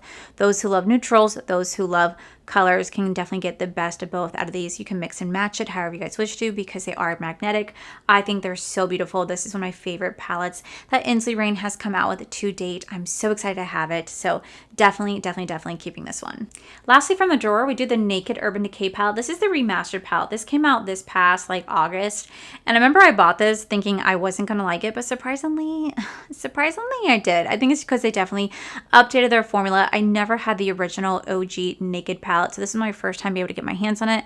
I definitely liked it. It was really nice. It was. The brush, still not my favorite, but the color story, it works really nicely. I don't really care for how they lay everything out with the pans and stuff like that. I wish they would just, update how they do their palettes, but this is a signature Naked palette from Urban Decay, so I get why they do it. But ultimately, I ended up liking this, and since I never had the OG, I now get to have this, so I'm definitely keeping this one. All right, let's go ahead and move on to this drawer. Okay, so up first in this drawer, we do the Bella Beauté bar. This is in collaboration with Sassy Fairy. This is the Realms of Fairies palette. I just got this in PR.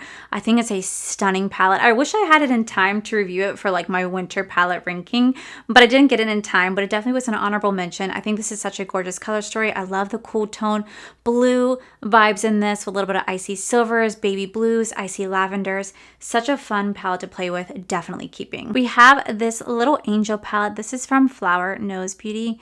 This is a really pretty color story, but I feel like I don't really use this one nearly as much as like other ones that I have in my collection. I feel like the shimmers in here are pretty and the mattes are nice, but they just don't perform the way that I want them to for the price point. I get that this is a I get that this brand focuses on more minimalistic makeup looks, making it a little bit more easier and effortless to apply, but I'm more of like a full coverage gal. So while I really did love playing this collection, I really love the aesthetics of this palette. I think it's so pretty. I'm going to go ahead and declutter this one. Same thing with this palette right here. This is another part of the Little Angel series. Color story in here is really beautiful, but I definitely had to work more to get it to perform on the lid. I had to apply it a lot more. I had to press on harder, use a little bit more glitter glue than normal. It is definitely very light, very minimalistic. This is like a perfect everyday palette. But again, I don't reach for it as often as I do other ones. So for me, while I really love this collection, I love this palette, I'm not going to keep it. I'm going to go ahead and declutter this one. Okay, so up next, I do have the Blend Bunny Cosmetics. This is going to be the Lure palette. This will be the Lure palette. This is going to be like a mermaid inspired palette. I think this one's gorgeous. I think that Blend Bunny did such an incredible job with this color story. I really fell in love with it. I loved the way that it just performed. I felt like a mermaid. It was just so freaking pretty. So I'm definitely going to keep this. This is one of my favorite color stories. Not my favorite one from Blend Bunny, but definitely up there. I just think it's so pretty, definitely very unique, definitely keeping. This is the Longing palette from Blend Bunny Cosmetics. This one is my absolute favorite from them. There's something about this color story that I just literally am so obsessed with. I just feel like it's just a beautiful, cool tone, muted palette, and the shimmers in here are really gorgeous, and I feel like this just kind of like tells a story, and I just really fell in love with this palette when I played with it. I just thought it was such a unique, when I played with it, I love the formula, I love the eye look, and I just feel like this was just so unique compared to all the other Blend Bunny palettes out there. This one was very unique. Usually they do a lot of like rainbow-esque palettes, but it was so nice to see them doing something just a little bit different, so I'm definitely keeping this one. Speaking of different, this is their Sickly Sweet palette, and a lot of people did not like this palette because of the layout. I understand that it kind of is just jumbled, and believe me, I was kind of thrown off too when I first got my hands on it because I was like, what do I do? And then I realized it kind of looks like candy thrown in a candy bowl. This was their rendition of like a Halloween palette, and I was able to create two really beautiful creative looks out of it, and I just felt like they did a really good job. I get why this was like kind of difficult for a lot of people out there because it is just kind of jumbled about and whatnot, but it is a really pretty color story. I loved the eye looks I created. I love the formula in here. And for me, I got the concept. It looks like just candy jumbled up in a candy jar. I thought it was really cute, but I get that this was not for everybody. But for me, I'm keeping. Up next, we have the Blend Bunny Cosmetics. This is the, I think, Sugar and Grunge palette. Yeah, Sugar and Grunge palette. You know what's so funny about this palette is that when I got this palette, I actually was doing multiple interviews for jobs last summer. And I remember when I got this palette, I interviewed for a golf course. I interviewed to be a golf cart girl at a golf course. And I remember in that interview, the guy made me really uncomfortable and pretty much told me I had to be okay with being harassed. And I was at first like, okay, I'll do it for the money. And then I went on like Glassdoor and I read the reviews of that place, and you get harassed from like golfers, right? But not nearly as much as you do by the management team themselves. And I knew then that that job wasn't for me. I desperately needed the money, but I didn't want to get harassed. And so I just remember like talking about that, reviewing it right around the same time that this palette came out. And I just will never forget that. So random story, but I thought this was a really cute palette. Definitely like a throwback to like the 90s for sure. For me, I really enjoy playing this palette. So we're definitely going to be keeping. I do have the Blend Bunny Macchiana. I think that's what it's called. Macchiana palette. This was the last palette that Maggie actually got to create with her dad before he sadly passed away. And I remember just like talking about that in that video, and I got a little emotional because I'm such a daddy's girl. So I could only just imagine. I know that she holds such a soft spot in her place, such a soft spot in her heart for this palette. I don't even think they really make this palette anymore. I really enjoyed the Alex I created with this one, so we're definitely keeping. Next, I do have the Blend Bunny Cosmetics. This is the All Done Up palette. This is the only like neutral-esque palette I kept from them. I did declutter the Forget Me Not palette and the Dollhouse palette just because those color stories did not resonate with me whatsoever. They were my least favorite. But I'm going to keep this one because I really did enjoy this color story. I love the shimmers at the very bottom. Those are beautiful shimmers that could also be used for highlighters. It's a really great neutral-esque palette, and I just think Blend Bunny did a really good job with this one. So we're going to keep. We do have the Blend Bunny Cosmetics. This is going to be the Surge palette. This palette is no longer, it did get discontinued, which is really sad. I get the discontinued because that last row right here, which is like all like neon. So they had to discontinue it because neons are really expensive to make apparently. So they did discontinue it, and I really loved this palette. Really love this palette. I believe this was their third palette. No, I think this was the second palette that came out from Blend Bunny, and I really loved it. No, maybe maybe the third. I don't remember. I just remember I really love this palette. I love playing with it. It was a great like addition to the Blends line. So even though they don't make this anymore, I'm still keeping. We do have the Blend Bunny Cosmetics Primal palette. Again, this palette did get discontinued. My one shade right here called Soil did kind of break when I first got it. It was pretty much broken when I got it, but I still thought this was a great palette. I love the white and black shade in here, and I love this is a very colorful palette. Great play on their blends palette. Different shades in here, different undertones, but still work really beautifully. I love the way that that she laid it out, so you can just go down each row to create a really beautiful cohesive look. Still love this palette. Like I said, I don't think it's around anymore, but I'm definitely keeping it. Next, I do have the Art of Two Cosmetics. This is the like Abstention palette. This is their take on a fall palette. Really loved playing with this color story. I thought it was perfect for the fall season. I just think it's really pretty. Love the shimmers in here. Love the formula.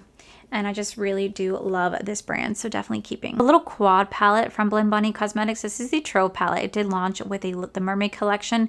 You could see the shifts just from right here, how they shift. They're such a beautiful mini quad palette. The multi-chromes in here are absolutely divine. I wish that Blend Bunny would actually create more shades like this because they're so beautiful. I loved everything about this. Still keeping. Up next, I do have the Amy Loves collaboration with Adept Cosmetics. I love this color story. It's a cool tone color story with like little neutral moments. The shimmers in here are absolutely beautiful. The shade Lavender really was one of my favorite shades from here, along with Indie and the shade right here called Floral. Now Glam I thought would be my favorite, but it's too foily for me. But this is such a stunning palette. I think Amy did such a beautiful job with this. Love the outside packaging. So for me, I'm absolutely keeping. So this palette, I believe it's like not named, but I believe it's from like Arrow. This was another Adept palette, but this actually came into like a mystery box. So I bought a mystery box a while ago, I think like a year or so ago. And this palette was really pretty, but honestly, I don't watch the show Arrow, so I didn't really get any references to it. I thought the formula with here was really nice. I thought the color story was really nice, but I just don't really gravitate to that often. So I'm going to go ahead and declutter this one. Up next, I have the What the Fox. This is from Inslee Rain. This is part of their like 6-pan whimsical woodland creatures series. I just reviewed this. I'm in love with this palette. I think it's the best out of the 3 palettes. Absolutely am I keeping this. This is such a fun palette. I really love the color story. I love the eye look that I created when I played with this palette, so we are definitely keeping. Okay, so up next, I do have the Nutty by Nature palette from Inslee Rain. Again, I really love this palette, but if you guys can do me a favor, can you guys explain to me why this happens sometimes? I'll never understand why a little oil stain would just appear next to like a shimmer or like multi-chrome shade. I don't get it. A lot of my Glam light palettes have the same thing. I know there's nothing wrong with it. Like, it's still great and it's still usable. I just noticed that it happens a lot with my palettes, and this is definitely more on the newer side. So either way, I loved the Nutty by Nature. This was the first palette in the 6-pan palette series. Loved this shimmer here called Secret Stash. Beautiful, beautiful, like multi-chrome. Let me see if you guys can see it right there. Yeah. So pretty. Definitely keeping this. Up next, we have the Hoppy Go Lucky palette. This is again another one of the Inslee Rain Cosmetics 6-pan palettes. Really love this color story. Although I thought it was definitely more for spring, it was still really fun to play with. I still ended up liking my eye look. It's like more like a peachy vibe eye look, but I'm definitely gonna be keeping this. Really pretty. I have the Lands of Enchantment palette from Inslee Rain. This is actually the first palette I ever bought from this brand, was this right here. It took like 2 months for it to come in, but I was so glad when I got my hands on it. The formula is absolutely worth it. This palette is the reason why I even fell in love with the brand to begin with. I thought the color story was beautiful. The formula is beautiful. The shimmers and multichromes, oh, so creamy and buttery. Really, really ended up enjoying this. So I'm definitely keeping this. We're going to have a random Colourpop palette in here because, like I said, I just recently did my winter/Christmas palette ranking. So that's why my palettes are kind of scattered. But this is the Aurora Struck palette. And let me tell you, this is my favorite Colourpop palette. Like, my absolute favorite. I think they did such a great job capturing the essence of Aurora Borealis, winter, snow, cold, cool tone, muted colors. I literally am obsessed with this palette. I think it's so beautiful. So for me, I'm definitely keeping this. Next, I do have the Unearthly collaboration with Heather Austin. This was such a fun review. I really enjoyed the Resurgence palette. I think Heather did a really great job kind of capturing the essence of life and death in this palette and rebirth. And yeah, I think it's really pretty. I'm definitely keeping this. If you guys hear a dog, I'm sorry, that is my upstairs neighbor's dog. But here we have the Made by Mitchell palette. This is the Me, Myself, and I. This is in collaboration with Beauty Bay. This is a 2-part palette with a mirror that kind of goes in between. And the side that I really like is this side right here. I don't really care for this side. But let me tell you, I did not buy this palette. This was the first time a subscriber ever bought me a palette or ever bought me anything, was this palette right here. And that subscriber became one of my absolute closest friends. His name is Mikey, and he bought this palette for me. And I remember clear as day when he said, hey, I want to buy something for you. Or hey, when he said, hey, I bought something for you. Can I please have your address? At that time, guys, it was like 2018, 2000, I think 19, I think it was like 2018. Yeah, 2018 timeframe. And I was like, sure. And I gave him my home address because I did not have a P.O. box. All my friends were like, you're so freaking crazy because you could be allowing a stalker into your life. You have no idea who he is. This is how people get murdered. And I was like, well, we FaceTime. Like, I FaceTime Mikey before. I know what he looks like. And plus I have his phone number, I have his address. So if anything happens to me, you guys already know where to get him. And honestly, me and him laugh about that story to this day. But I will say, after that incident, I did go and get a P.O. box because I just wanted to be safe. But he bought me this palette, and I kept this palette specifically because of him, because this was the first thing that he ever got me, and I have such a love for it. But honestly, I don't ever use it anymore. I love Beauty Bay's formula, but I just don't use this palette. So I think what I'm gonna do is I think I'm gonna put this into a shadow box, or if Mikey does not have this palette, I think I might send it back up to him, and maybe instead of doing Sisterhood of the Traveling Pants, we do Sisterhood of the Traveling Palette, and we just send this palette back and forth and tell our stories and just create a whole new novel out of it. I don't know. I'll think of something, but I am going to go ahead and let this go from my collection. Up next, I do have the Be Perfect Carnival, the Antidote palette. This is collab with Stacey Marie. This is such a fun, beautiful palette. I use this specifically for the fall season, so I'm still going to hold on to this because this is my dream fall palette. This is everything in here. So for me, this is definitely a must keep for me. Still gonna keep this one. Up next, I do have the Beauty Bay Wilderness palette. I think this is a really fun, pretty palette. I think I have other palettes that look kind of similar to this one. As you guys can see, this is starting to crack because it's getting kind of dry because this is a couple years old. So while I think it's a really pretty palette, I generally just don't get a use out of it anymore. It just kind of sits here. So I'm going to go ahead and declutter this palette. Okay, so up next, I do have the Be Perfect. This is another collaboration with Stacey Marie. This is going to be called the Interstellar palette. And I'm going to hold on to this one still. Not because I get a lot of use out of it, just because I don't really have a lot of stuff like this. It's like a rainbow going into gray. I don't really have a lot of gray tone palettes. I think I have like 1 or 2, if I'm going to be really honest, maybe like 3. I don't really have a lot of stuff like this. So I still kind of go into it when I need like a colorful moment like that, or like a non-colorful moment, but like a gray moment like that. So I'm still going to hold on to this. She still gets love, and I think it's very unique, very different from what I have in my collections. And lastly, I have this Beauty Bay. This is going to be the Earthly palette. This palette is gorgeous. I did have a little miniature version, but I did pass that on to somebody who I know got a lot of use out of it and really loved it. But this is the bigger version of this. I wish I could still pass this to that person, but sadly, I don't think I'll ever be able to.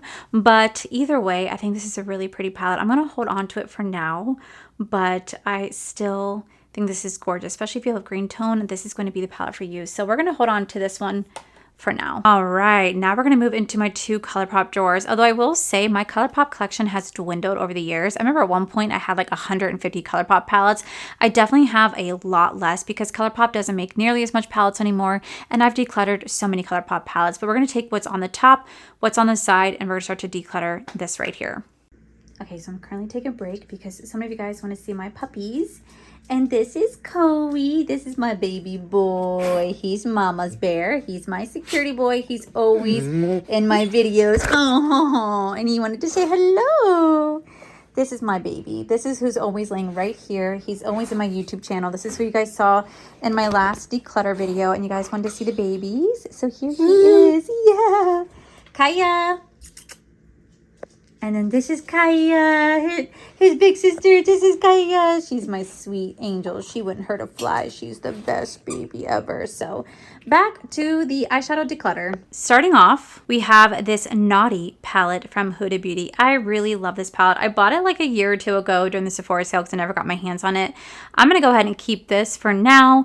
Eventually, I will declutter if I don't get enough use out of it. But for now, we're going to go ahead and keep. Up next, we have the NYX. This is going to be the Ultimate Paradise Shock palette. I was really shocked with how well I love this formula, but I don't really use it as much as I once did. But at least now I know that NYX does make really great formula, but I'm going to go ahead and I'm going to declutter this one. Up next, I do have the Polite Society. This is going to be the VIP palette. Really pretty palette. Did not expect to get this. They did send this to me PR, but this one actually came kind of shattered. But honestly, I don't really use this for no particular reason. I'm just not really into this. No particular reason. I just like more colorful palettes, and I just feel like I have other really pretty neutral palettes. So for me, I'm going to go ahead and declutter this palette. Up next, I do have the Urban palette from Art of Two Cosmetics. This just came in PR, so I'm going to still play with this. Oh, there's another one. See, I don't know what that is. I don't know what that is, but I'm going to go ahead and keep this, seeing as how I got it, just got it. Still brand new, still playing with this. So this is definitely a must keep. I do have the What's Up Beauty. This is going to be the Geode palette. Really pretty palette. They did just send me a re-up because my other one actually really broke, and I let them know, and they were so sweet and they sent me a re-up. So we're going to go ahead and keep this one. This is the Cosmic Brushes. This is going to be the Undergrowth palette. Can we talk about how gorgeous this palette is? One of my favorites. Like, this is stunning. This is just the perfect green eyeshadow palette. Really just kind of encapsulates the essence of olive tone. I love a good olive tone palette, and this is it right here. And I'm definitely keeping this one. Up next, I do have the Odin's Eye Cosmetics. These are the single shadows. These are beautiful. I did kind of color coordinate them the way that I saw fit. I tried to make them be as aesthetically pleasing as possible, but you know, things happen. This is such a gorgeous palette. I love playing with the shimmers, the single shadows all the time. So for me, I'm definitely keeping. We do have the Inslee Rain Cosmetics Harvest Moon palette. I actually did recently just get this in. I also ordered the Cold Moon palette because I didn't have either or. I've always wanted to get the Harvest Moon, and I always wanted the Cold Moon. So they're just kind of coming in separately. So this is still brand new. Haven't had a chance to play with it, but best believe I am definitely going to be playing with it. I swatched a couple shades, but I am not getting rid of this. This is way too pretty. I wanted this palette for so long, so we're definitely keeping. Okay, so now we're starting to move on to some Colourpop palettes. Now, you guys know that I have prided myself on all the Colourpop palettes that I have here. I've worked really hard on this collection. Majority of what you guys see in here is what I paid for with my own money. And I just feel like I am keeping it for that purpose and that purpose only. I don't ever really play with the 9pan palettes anymore. I just kind of hold on to them for whatever reason that I feel the need to. And I just feel like it's time I start to let things go. It makes me really sad because I've had these palettes for years and I have videos on almost all the 9pan palettes. So to let something go makes me really sad. So if I do get emotional, just know it's because, well, one, I'm about to get my freaking period, but two, it's because, like, I don't know, it's sad, but like I also know that like I need to let these go at some point. I can't keep them forever. So we're gonna go ahead and start this series off. So up first, I do have the Star Wars Mandalorian palette. I think this is such a really cute, fun palette. You guys know I'm a big Star Wars fan. Well, if you don't know, hi, I'm a big Star Wars fan. I also work at Disney. I'm a big Disney nerd, so I love anything and everything Star Wars and Disney. And so for me, I'm still going to keep this one because I still get a good use out of this, especially when it comes to the 4th of May. May the 4th be with you. And yeah, I'm still going to hold on to this one. I really love this palette. Up next, I have the That's Taupe palette. This was really pretty. Kind of reminded me of Going Coconuts palette, but definitely just a different cool tone version of it. But I don't use this one anymore, so I'm doing it, guys. I'm gonna let it go. We have another one of my favorite Colourpop palettes. If you guys have been around on my channel for some time, you guys will know that I absolutely live for the Little Ray of Sunshine palette. They don't even make this one anymore. As you guys can see, I hit pan on that one little spot right there. I have fallen so hard in love with this palette. Surprisingly enough, I did when I first got my hands on it, and I thought it was so beautiful. I ranked this pretty high in my fall palette ranking every year. I still play with this palette.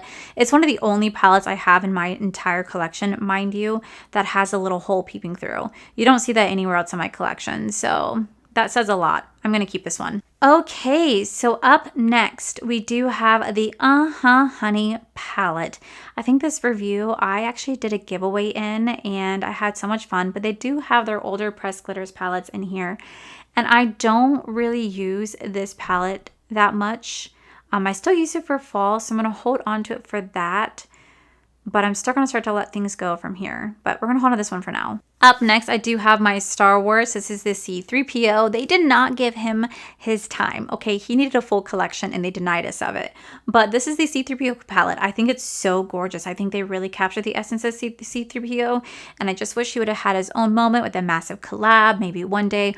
All we got was a Stegan palette out of him. But I really do love it nonetheless. So we're definitely keeping. Up next, we do have the Big Poppy palette. Another beautiful palette that I actually mixed with Little Ray of Sunshine palette for the fall season. So we're still going to hold on to this. I promise we are decluttering Colourpop palettes. Just watch. I'm just not there yet. I'm just still with these ones. But really fun palette. I still use this for the fall. So we're going to go ahead and keep. We do have the Orange You Glad palette. This palette is so fun. So festive. I still use this for fall. Although I really wish Clementine was not a pressed glitter. But was just a shimmer. But yeah. Still gonna hold on to this one for now. All right, so up next, we do have the Colourpop. This is the Sage the Day palette. I thought this was really pretty when I reviewed it, but I really haven't touched it since. I do have such a soft spot for whenever Colourpop does matte with like shimmer in it. I think it's so pretty, but I don't use this one nearly as much as I used to, so I'm gonna go ahead and declutter this one. Up next, we do have the Colourpop. This is the Fresh Greens palette. I got this from Target. This is like their little Target collab. It's cute, it's fun. I don't use it, so we're gonna go ahead and declutter. Up next, we do have my little Tinkerbell palette with Colourpop. This was so cute. Really love the collab and love the eye look I did with this, but again, I don't show it any love. I haven't opened it in a long time, so I'm gonna go ahead and declutter. Up next, we do have the Colourpop Meant to Be palette. Looks like this is meant to fall out. Looks like the glue is done.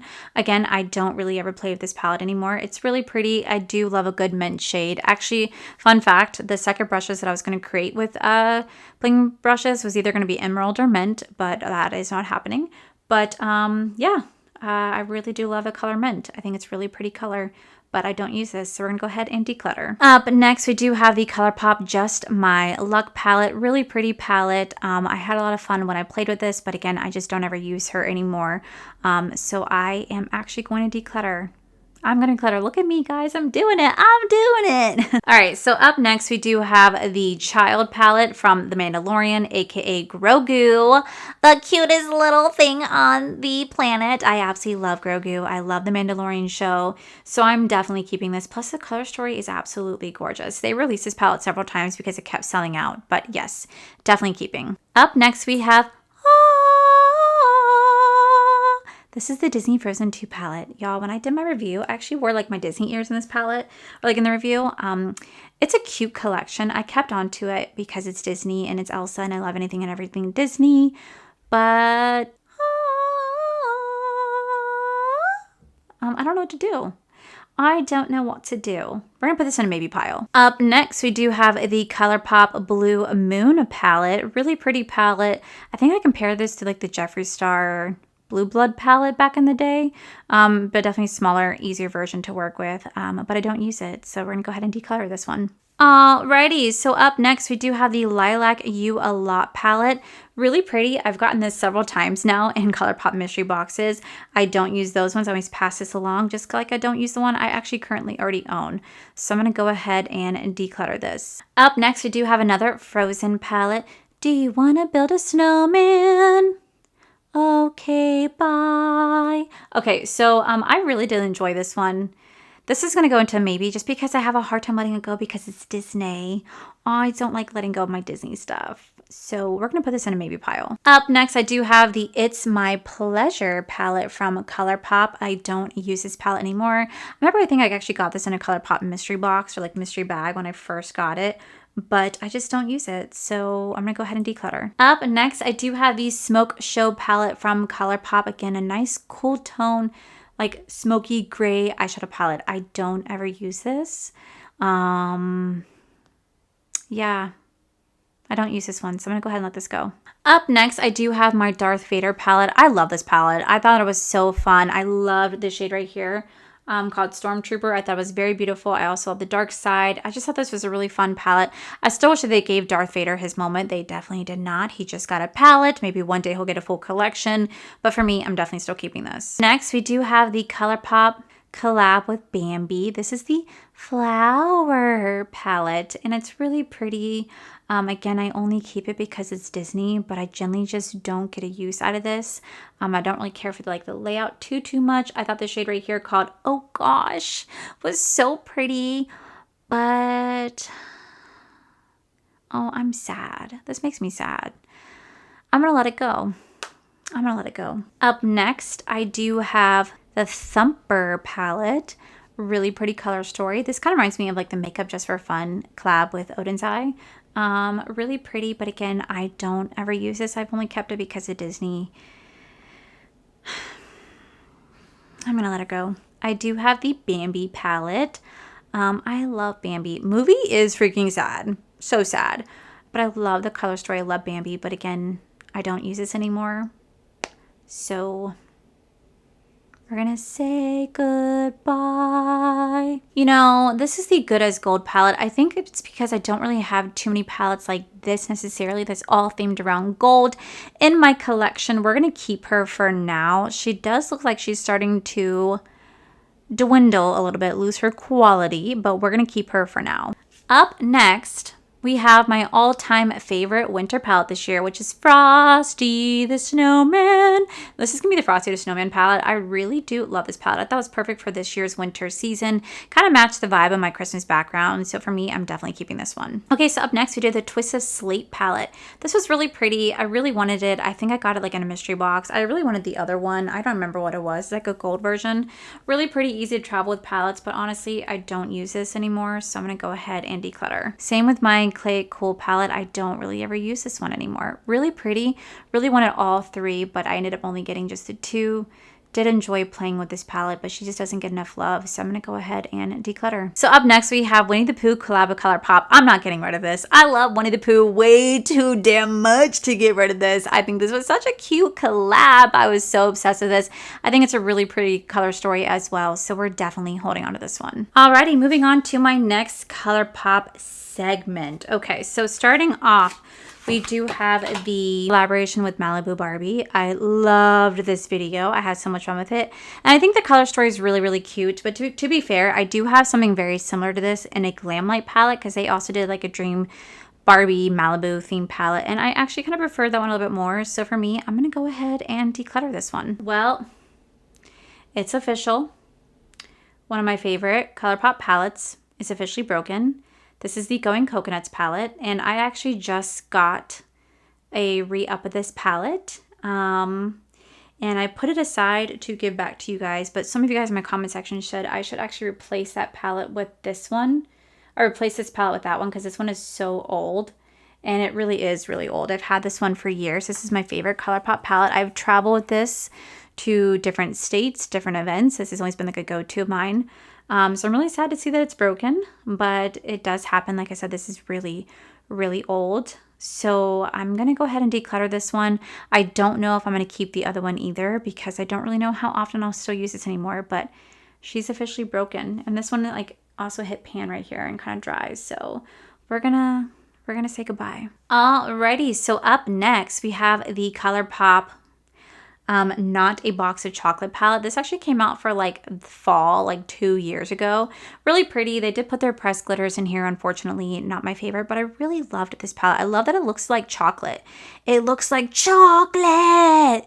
Chocolate. I'm sorry if I'm annoying, but I really did love this palette, but honestly, I don't really show it enough love. So I am going to declutter this one. Up next, I have Ha Ha Ha Ha Ha. This is going to be the Twilight palette. This definitely is the reason why Glam Light is doing their Twilight collab, because this was definitely a huge disappointment. I loved the outside packaging and like the palette itself. Color story is not my favorite, but they definitely were trying to base it off of like that scene right here in like the first book, or the first movie, which I get, but not my favorite, but we're still going to keep. We have Once Upon a Time. This is the Snow White palette. I'm definitely keeping this for obvious reasons. It's Disney and I'm not willing to let this go just yet. I did have fun with this. Was not my favorite palette from them or my favorite look, but it was still cute nonetheless, so we're definitely keeping. Up next, I do have this Flirty Talk palette from Colourpop. Really pretty. It was like their Valentine's Day palette. I don't use this though anymore. Pinks are really not my favorite color. Neither are reds, so I'm going to go ahead and declutter this one. Up next, we do have Beauty and the Beast. Sorry, I love to sing. If you're new here, I do apologize. I do not have a voice. I'm well aware. But this is the Beauty and the Beast collab. Honestly, I was really thoroughly surprised with how much I ended up liking this. I did not think I was going to like my eye look, but I really fell in love with it. I thought it was really beautiful. I thought it was a really fun palette, really cute collab. So I'm definitely keeping this one. Up next, we do have the Fa Mulan palette. I remember when this actually came out, it was like March of 2020, and this was such a fiasco to get your hands on because COVID just hit. Everybody wanted it. It was like sold out. It was in time with the movie, and I just remember this was like a big deal. And this is full of pressed glitters, my least favorite, but I really still enjoy having this in my collection. It is a Disney princess after all, so we're going to hold on to this. Alrighty, so up next we do have Robert Christie's collaboration with Colourpop. I still think this is a really pretty palette. I really do. I loved getting my hands on this. I think Lunar Beauty did something kind of similar to this color story, and I think Robert Christie even did like a video on it saying that they were similar but different. Honestly, I think this is a really pretty color story. I still really do enjoy this, so I'm going to go ahead and keep this one. Up next, I do have Rudolph the Red-Nosed Reindeer. I love this palette. I think it's so cute. A cool tone, muted color story for Christmas with Rudolph the Red-Nosed Reindeer. Say less. Definitely keeping this one. Hey now, this is what dreams are made of. This is my Lizzie McGuire palette. I grew up watching Lizzie McGuire. She was my time. I think Hannah Montana came shortly after I started evolving or like growing from the Disney Channel, but I grew up watching Lizzie McGuire. I still love Lizzie McGuire, and for some reason, Lizzie McGuire is making a comeback at Disney right now. You can go buy Loungefly bags. You guys can buy Crocs, like their coffee cups. Like they're making a comeback. So I'm definitely still keeping this. Alrighty, so up next we do have the Alice in Wonderland. This is going to be their palette right here. Really cute palette. I really did not expect to get the same PR, but I did. Again, because it is Disney theme, I still want to hold on to this, so I'm going to go ahead and keep this one. Alrighty, so up next we do have the Witching Hour palette. This is the second collaboration between Colourpop and the Sanderson sisters, aka Hocus Pocus. I act like they agreed to it for the fictional characters, but either way, this is still a really cute palette. I'm going to hold on to this one. I love having my Hocus Pocus palettes, so we're still going to keep this. So up next, I do have the In the Springs palette. This is supposed to be the Palm Springs little collab with Colourpop. Again, it's not a collab, it's just what they did. Really pretty palette, really great for the summer season, but honestly, I don't really use this one anymore. I was really excited to get my hands on it, but I just don't play with it enough, so I'm gonna go ahead and declutter this one. Up next, we do have Sugar, Spice, and Everything Nice. This is the Powerpuff collaboration. Really cute. It was cute. I had fun playing with this, but honestly, I'm not the biggest Powerpuff Girls. Now, if somebody were to do Courage the Cowardly Dog, that's what they should focus on. I would love that. I thought this was really fun. I did enjoy the Powerpuff Girls as a kid, but they weren't my favorite, so I'm going to go ahead and declutter this one. We do have the 1111 palette from Colourpop. This was really cute because this is a mix between cool tone and warm tone. I really did like the way they did this palette. Really pretty. I love my eye look. But I just don't use this enough to want to keep it, or I don't have like a special attachment, or it's like not a Disney thing. So I'm going to let it go. I'm going to let it go. Up next, we do have the Star Wars collab with Colourpop. You guys already know I'm keeping this. Like, you guys already know. If it's Star Wars, say less. We're keeping. We are keeping. I love this palette so much. So beautiful. Definitely keeping. Up next, we do have the Gather Around Sisters. This is their first Hocus Pocus collab. This went viral. This sold out. They could not keep this in stock. They definitely had to bring it back multiple times. I'm still going to go ahead and keep this. I love it. Up next, we do have the Disney Villains palette. I'm going to keep it because it's Disney Villains, but I remember this video having like some issues with like I got the wrong order or something else. I don't remember fully now, but I remember it was like a little fiasco trying to get my hands on this. I still am going to keep it because it's Disney Villains and you don't really see that often. So this is the Misunderstood palette we're going to go ahead and keep. We do have the Welcome Foolish Mortals palette. This is their Haunted Mansion collab with Disney. I still think this is really fun, really pretty. Loved having this. I love that ride so much. It's so iconic at Magic Kingdom, so I'm definitely keeping this. Up next, I do have the Colourpop collaboration with Stranger Things. I loved this palette. I didn't think I would. I really do love it. I love Stranger Things. It's one of my favorite Netflix shows. I'm so excited for the last season to come out. Sad, but excited. And I just think they did a really good job kind of capturing Hawkins and the Upside Down. So we're definitely going to go ahead and keep this one. Alrighty, so up next we do have the Hocus Pocus. This is the All Hallows Eve. This is the last collab that they did together in terms of Hocus Pocus. Thought this was the best one out of the three. I think this is perfect for the Halloween season. I do tend to rank it pretty high, honestly, because I think it has really beautiful Halloween colors. So I'm going to go ahead and keep this one. Up next, I have the Colourpop collaboration with Naruto. Honestly, I kind of have like no attachment to this because I never really watched the show. And the color story reminds me too much of Avatar: The Last Airbender, so I'm going to go ahead and declutter this one. Up next, I have the Midnight Masquerade. This is going to be this designer collection. This has all the Disney princesses. You guys can best believe I am 1000% keeping this. Honestly, I don't remember when I got this, but I'm definitely keeping this one. Up next, we do have Avatar. This is The Last Airbender. Really cute. I thought they did a good job with this. You can see earth, air, water, fire. I think they did a really good job with this one. So I'm going to go ahead and keep this one. Legends of Korra was definitely just very similar to Avatar, but it's still really pretty. I think they did a really good job with this. I love both, so I'm keeping both because I just really do enjoy my little Colourpop Avatar moment. Up next, I have Colourpop's version of a rainbow palette, but this is more like a pastel rainbow palette. It's really pretty. It's really pretty. I don't care for the pressed glitters in here, but I do think the palette itself is a really pretty palette. I'm going to keep this one. No, I'm not. No, I'm not. I'm going to declutter it. We do have the Colourpop It's a Mood palette. Now this one I'm going to keep. I really do love this one. I think it's perfect for the fall season. You can use it all fall season long, even winter. But it's just a really pretty palette. Very different from what I have with other Colourpop big palettes. So I'm going to go ahead and keep this one. I think Colourpop did a really good job with the Precious Metals palette. I think they really did. The shimmers in here are really beautiful. They're really pigmented and they blend really easily. There's like, I think 1 or 2 pressed glitters in here, if that, but they blend out really nicely. You wouldn't even know they're pressed glitters. So for me, I was actually really impressed with this one. So we're going to go ahead and keep this one. Up next, I have Who's That Pokemon?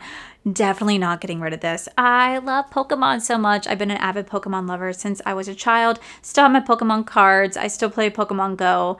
Yeah, definitely keeping this one. Okay, so up next I have Colourpop's Stone Cold Fox palette. This is a cool tone palette, but I really don't use this one the way that I used to. I know it looks like it's not been used, but trust me, it has been.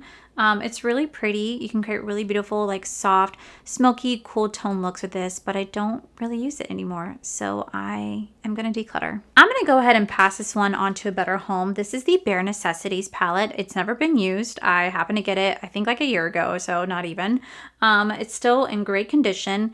I just don't ever use this palette for no particular reason. If I'm going for a neutral palette, I go for something else. So for me, I'm going to go ahead and declutter this and pass this on to a better home. Alrighty, so up next I do have the Colourpop Smoke and Roses palette. This is a really pretty palette, definitely more on the soft pastel side, but again, I don't really use this one anymore, so I am just going to go ahead and declutter it. I'd rather go to better homes, so I'm going to declutter it. Lastly, for Colourpop, we do have the Rock Candy palette right here. This is such a gorgeous palette. I really did have a lot of fun playing with this, but they put a lot of pressed glitters in here that I'm just not a big fan of. So for me, while I enjoy playing with it, I just don't use it anymore. So I'm going to go ahead and declutter. And that wraps up my Colourpop section. Be proud, guys. I did not get emotional and I decluttered quite a bit. So now let's go ahead and move on to the other palettes. Okay, moving on to the palettes that were kind of in the Colourpop drawer and then kind of around it. But I also realized, holy shit, guys, I have way too much palettes. But here we have the Ellis collaboration with Blend Bunny Cosmetics. This is the Ellis Face and Eye palette. It's really pretty. It definitely is an extension of the Blends palette, but with more colors added to it. I'm going to put this in the maybe pile. Okay, so we have the Makeup by Mario. This is going to be the Ethereal palette. I loved this palette. Really pretty, perfect like neutral palette. So for me, I'm still going to go ahead and keep this one. Next, I do have this Sigma. This is the Ambiance palette. Honestly, I haven't played with this. I don't know how I got it. If I'm going to be honest with you guys, I really don't know how I got it. I have not played with this and I'm probably not going to. So I'm going to go ahead and pass this on to a better home so that somebody can get a good use out of it. And I'll go ahead and put the brush that comes with it inside and pack this away for somebody that will get a better use out of it than I would. Okay, so this is the By Us palette. This is the Garden Busters. This is the palette's first. This is the brand's first palette. I'm going to keep it just because of that. I really hope that By Us creates better palettes in the future in terms of like packaging and like aesthetic wise. The formula worked great. It's his sister company to Odin's Eye. But other than that, I just wasn't a big fan of like the layout, the packaging, the color story. I really hope they do better next time. So for now, I'm going to keep it, but I might end up decluttering it in the future. All right, so here's Artitude Cosmetics. This is gonna be the Vintage Neutral palette. This just recently launched. I did a full review on it if you guys wanna check it out. Really do love this brand, I love this palette, love the look I came up with when it came up during this review, and yeah, I'm gonna keep it for now. But yeah, I'm gonna go ahead and keep this one. Okay, so this is Blend Bunny Cosmetics collab with Donnie Darkowitz. And honestly, I do think it's cute. It's a really fun palette, but I just feel like she released so many rainbow palettes this year and I don't need that many. So I'm going to go ahead and declutter this one just because I don't really use this one compared to other ones in her collection. However, I'm definitely going to keep this, the Divination palette. This is from Robert Welsh. I loved this palette. I love the color story. It does have a little like rainbow moment, but it's not nearly as intense as all the other ones. So for me, I thought this was a really beautiful color story. I love the way this is laid out. It definitely looks like a witchy Halloween vibe. So for me, I'm definitely keeping this one. We have the Paleo palette from Cleona Cosmetics. This is such a beautiful, beautiful palette.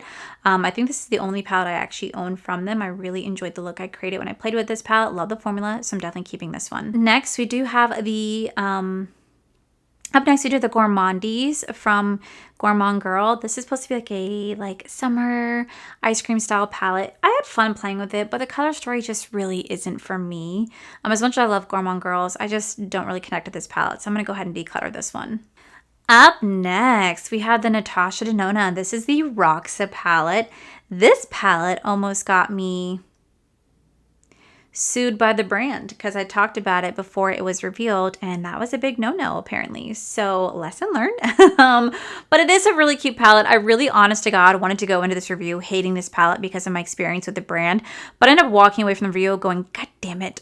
It's a beautiful palette. The formula works incredibly well. Love the color story, so I couldn't shit on it because it just really does speak for itself. So for me, I'm definitely gonna be keeping this one. Okay, so up next I do have the Groovy Garden palette from Inslee Rain Cosmetics. I actually rated this #1 palette I tried so far this year back in like the summer. This palette, the shade right here did come in shattered and it is missing a piece. I just opened this up and this one's starting to crumble a little bit. So I don't know what is going on there, but I was able to press it back together. Still really beautiful palette. I love this one so much. I ranked it, like I said, #1 of the palettes I've tried so far this year. And it's still pretty far up there. You guys can see that some of these are definitely multi and dual chrome. You guys can see in this shade right here called Lava Lamp. Look at that shift. Definitely keeping this one. Alrighty, so up next we do have my original Blend Bunny Cosmetics Blends palette. I will always hold on to this because this is the OG palette. This is what actually started her brand. I was one of the first people to get a review up and I just really loved my video. Even though I tried recreating her looks and I failed, I had the best time doing so. Her formula really showed me how amazing indie brand formula can truly be, so I'm definitely keeping this. Up next, I do have the Be Perfect Cosmetics collaboration with Stacey Marie. This is the Love Tahiti Volume 3 palette. Love this palette. Still really beautiful, very colorful, perfect for the fall season. My mirror somehow got cracked. I don't know how that happened, but I still really do enjoy this. So we're going to hold on to this for now. Up next, I do have one of my favorite palettes from Fantasy Cosmetica. This is going to be the Harvest of Souls palette. This is so beautiful. The color story in here is just unbelievably beautiful. I love the eye look that I created when playing with this. The formula was just top tier. Really are improving on their palettes overall, so definitely keeping this. Up next, we do have my first Bella Beauté bar palette. This is the Poison Garden palette. This is the first palette that I ever tried from this brand and definitely was not going to be the last. The formula in here was so incredible. I'm so mad at myself for sitting on this brand for as long as I did because I was truly blown away with how incredible the formula, packaging, the color story, everything is. I am obsessed with the eye look that I created with this palette. Still one of my favorite looks to this day, so we're definitely keeping. Up next, we do have the Cali Vera palette. This is from Gourmand Girls. This is their Halloween collab that they did this past year. And this is supposed to be their Day of the Dead palette. This actually sold out, and I was so happy for her.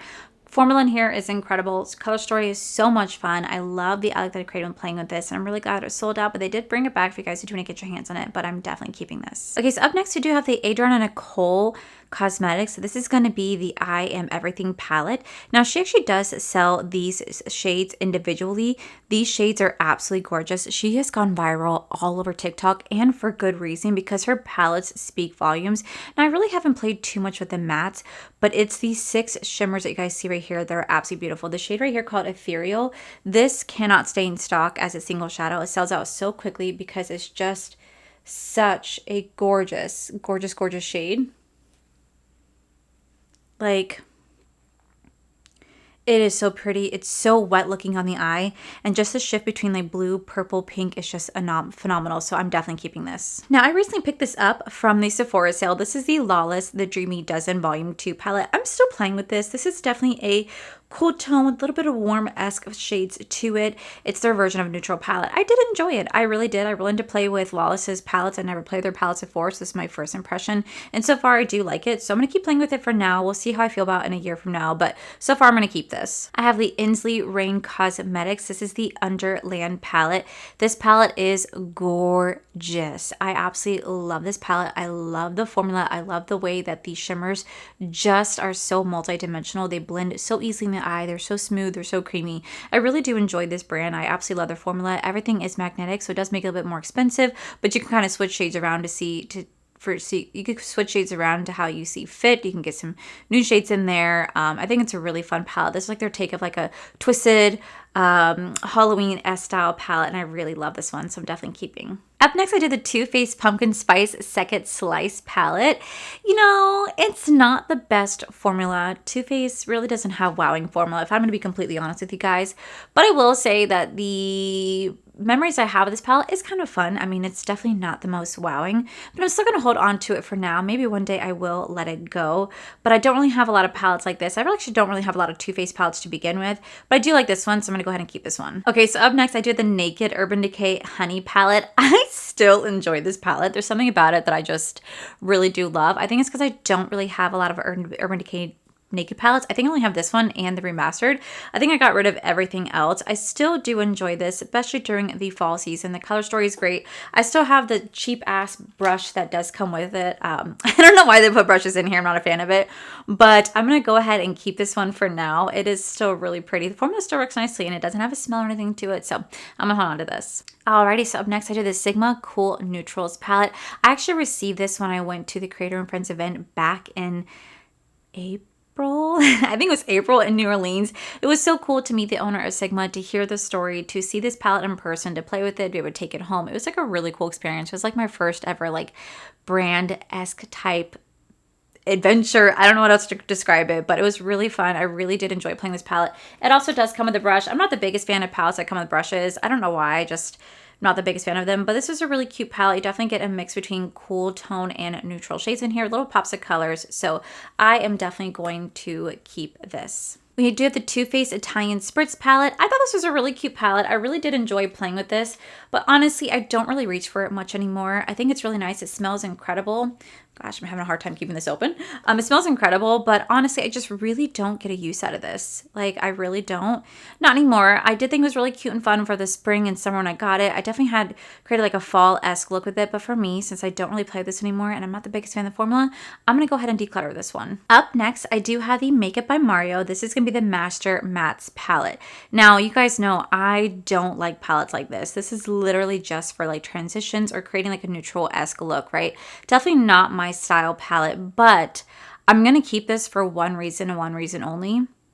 It's actually signed by Mario himself. I had the pleasure of randomly going to my local Sephora a couple months ago, and Makeup by Mario was actually there and he was signing his stuff, and so I got the palette.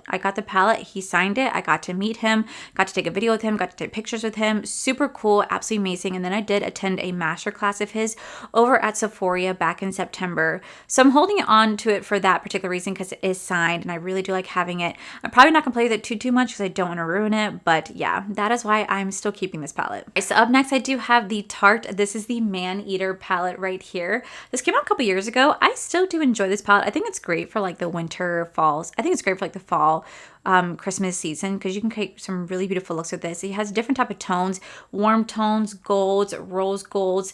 You could do neutrals, you could do pops of color. It's kind of versatile. I really do enjoy this. I like the formula, love the eye looks. I played with this several times now. I play with this quite a bit. So for me, I'm still going to keep this one because I still get a good use out of this. And apparently this was recently heavily discounted. So keep an eye on it. I guess they're doing some big sales on this palette. Up next, we do have the Too Faced Happily in Love palette. Now this smells incredible. It's not my favorite Too Faced palette. I thought they could have done a better job in terms of fall and capturing the essence of it. But to me, I guess I kind of take this more of like an end of the summer palette, beginning of fall, that slow transition. I do enjoy the shades in here. I did like the eye look I created. They weren't my favorite formula. I definitely had to work with this just a bit to get it to work. But for me, even though I don't love it as much as I do other ones, I'm still going to keep it for now. I have another little mini YSL clutch right here. This is actually the first one they ever sent me. As you guys can see, I get rid of this right here. It comes with a blush. It comes with a brush. I can't stand the brushes in there, so I do just get rid of them. But this was such a fun palette. I really love the eye look that I created when playing with this palette. It's so pretty, so versatile, and I love the outside packaging. It's very easy to travel with, so definitely going to keep this. Up next, I do have this Laura Geller. This is the Wildflower Wishes palette. It's cute. I did play with it. I got it like in a BoxyCharm, and I thought I'd love it more than I did. I always see Laura Geller inside like Ipsy and BoxyCharm and never tried it. You guys always say, Allie, you should try it. So I tried it with this palette, and while it's cute, it definitely was not all that cracked up to be. I really wasn't that impressed. So while I think this is a really beautiful palette, especially for like the fall time, I'm gonna go ahead and declutter this. Alrighty, so up next we do a little mini Natasha Denona. This is a bronze palette right here. Really cute. I have not played with this. I forgot how I got my hands on this palette. I do want to play with it though before I declutter it, just because I never played with the Natasha Denona bronze palette. I don't have that palette, so this would be kind of a cool little like teaser for me to see if that palette is even worth it. Let me know if you guys have the bronze palette. Let me know if it's worth checking out. I love to hear your guys' thoughts on it. But I do want to play this before I declutter. I do think these are really expensive for what they are. I think they're like 20 something, like 25 bucks or something like that. Expensive for what they are, but I really do love Natasha Denona's formula, so we're gonna go ahead and keep this for now. I do have the little mini Natasha Denona. I do have the Natasha Denona My Mini Dream palette. I bought this. I saw Heather Austin do like this most gorgeous look at this. I was like, oh shit, okay, I gotta get it. Then I tried it out and I was like, I don't like this. I did not like this at all. I really wanted to love it, but I just feel like I wasted my money getting this, especially since I already have these shades in the My Dream palette. So I was like, why did I get this? I had FOMO. I feel like I was missing out by not owning this. So for me, I'm going to go ahead and declutter this. This was definitely a waste of my money. Did not care for this. Did not like my eye look. Did not really like this at all. And especially because I like the My Dream palette, but not nearly enough to want to have a little miniature version of it. Okay, so here's one of those situations where TikTok heavily influences me. So this is the Makeup by Mario Master Matte the Neutral palette. I saw this last year. Everybody raved about it on TikTok, and I had FOMO. I felt like I was missing out if I did not get my hands on this palette, so I bought it. Have a play with it? Yes. Does the formula work nicely? Yes. Is it my favorite? No. Like, it's just really not my favorite. It's just great if you really are into neutrals or you love a good transition. If you are a makeup artist, this is probably a dream for you. But for me, I'm definitely neither one of those. I love playing with neutral palettes, don't get me wrong, but I'm definitely not a makeup artist. I'm just an enthusiast. But I'm not going to part with this just yet because I still really do love my Makeup by Mario stuff. This is really easy to travel with, and he taught us so much during his masterclass, particularly using these palettes right here. So I want to implement his teachings, so I'm going to go ahead and keep this for now. Now, when I did the meet and greet with Makeup by Mario, they actually gave away this small little palette to which he also signed. So this is a small little palette curated just for that meet and greet. You have 2 shimmers and 2 mattes. I think it's really cool because I don't think you really can find this anywhere else. This is the 4Play Everyday Quads, the Nudes.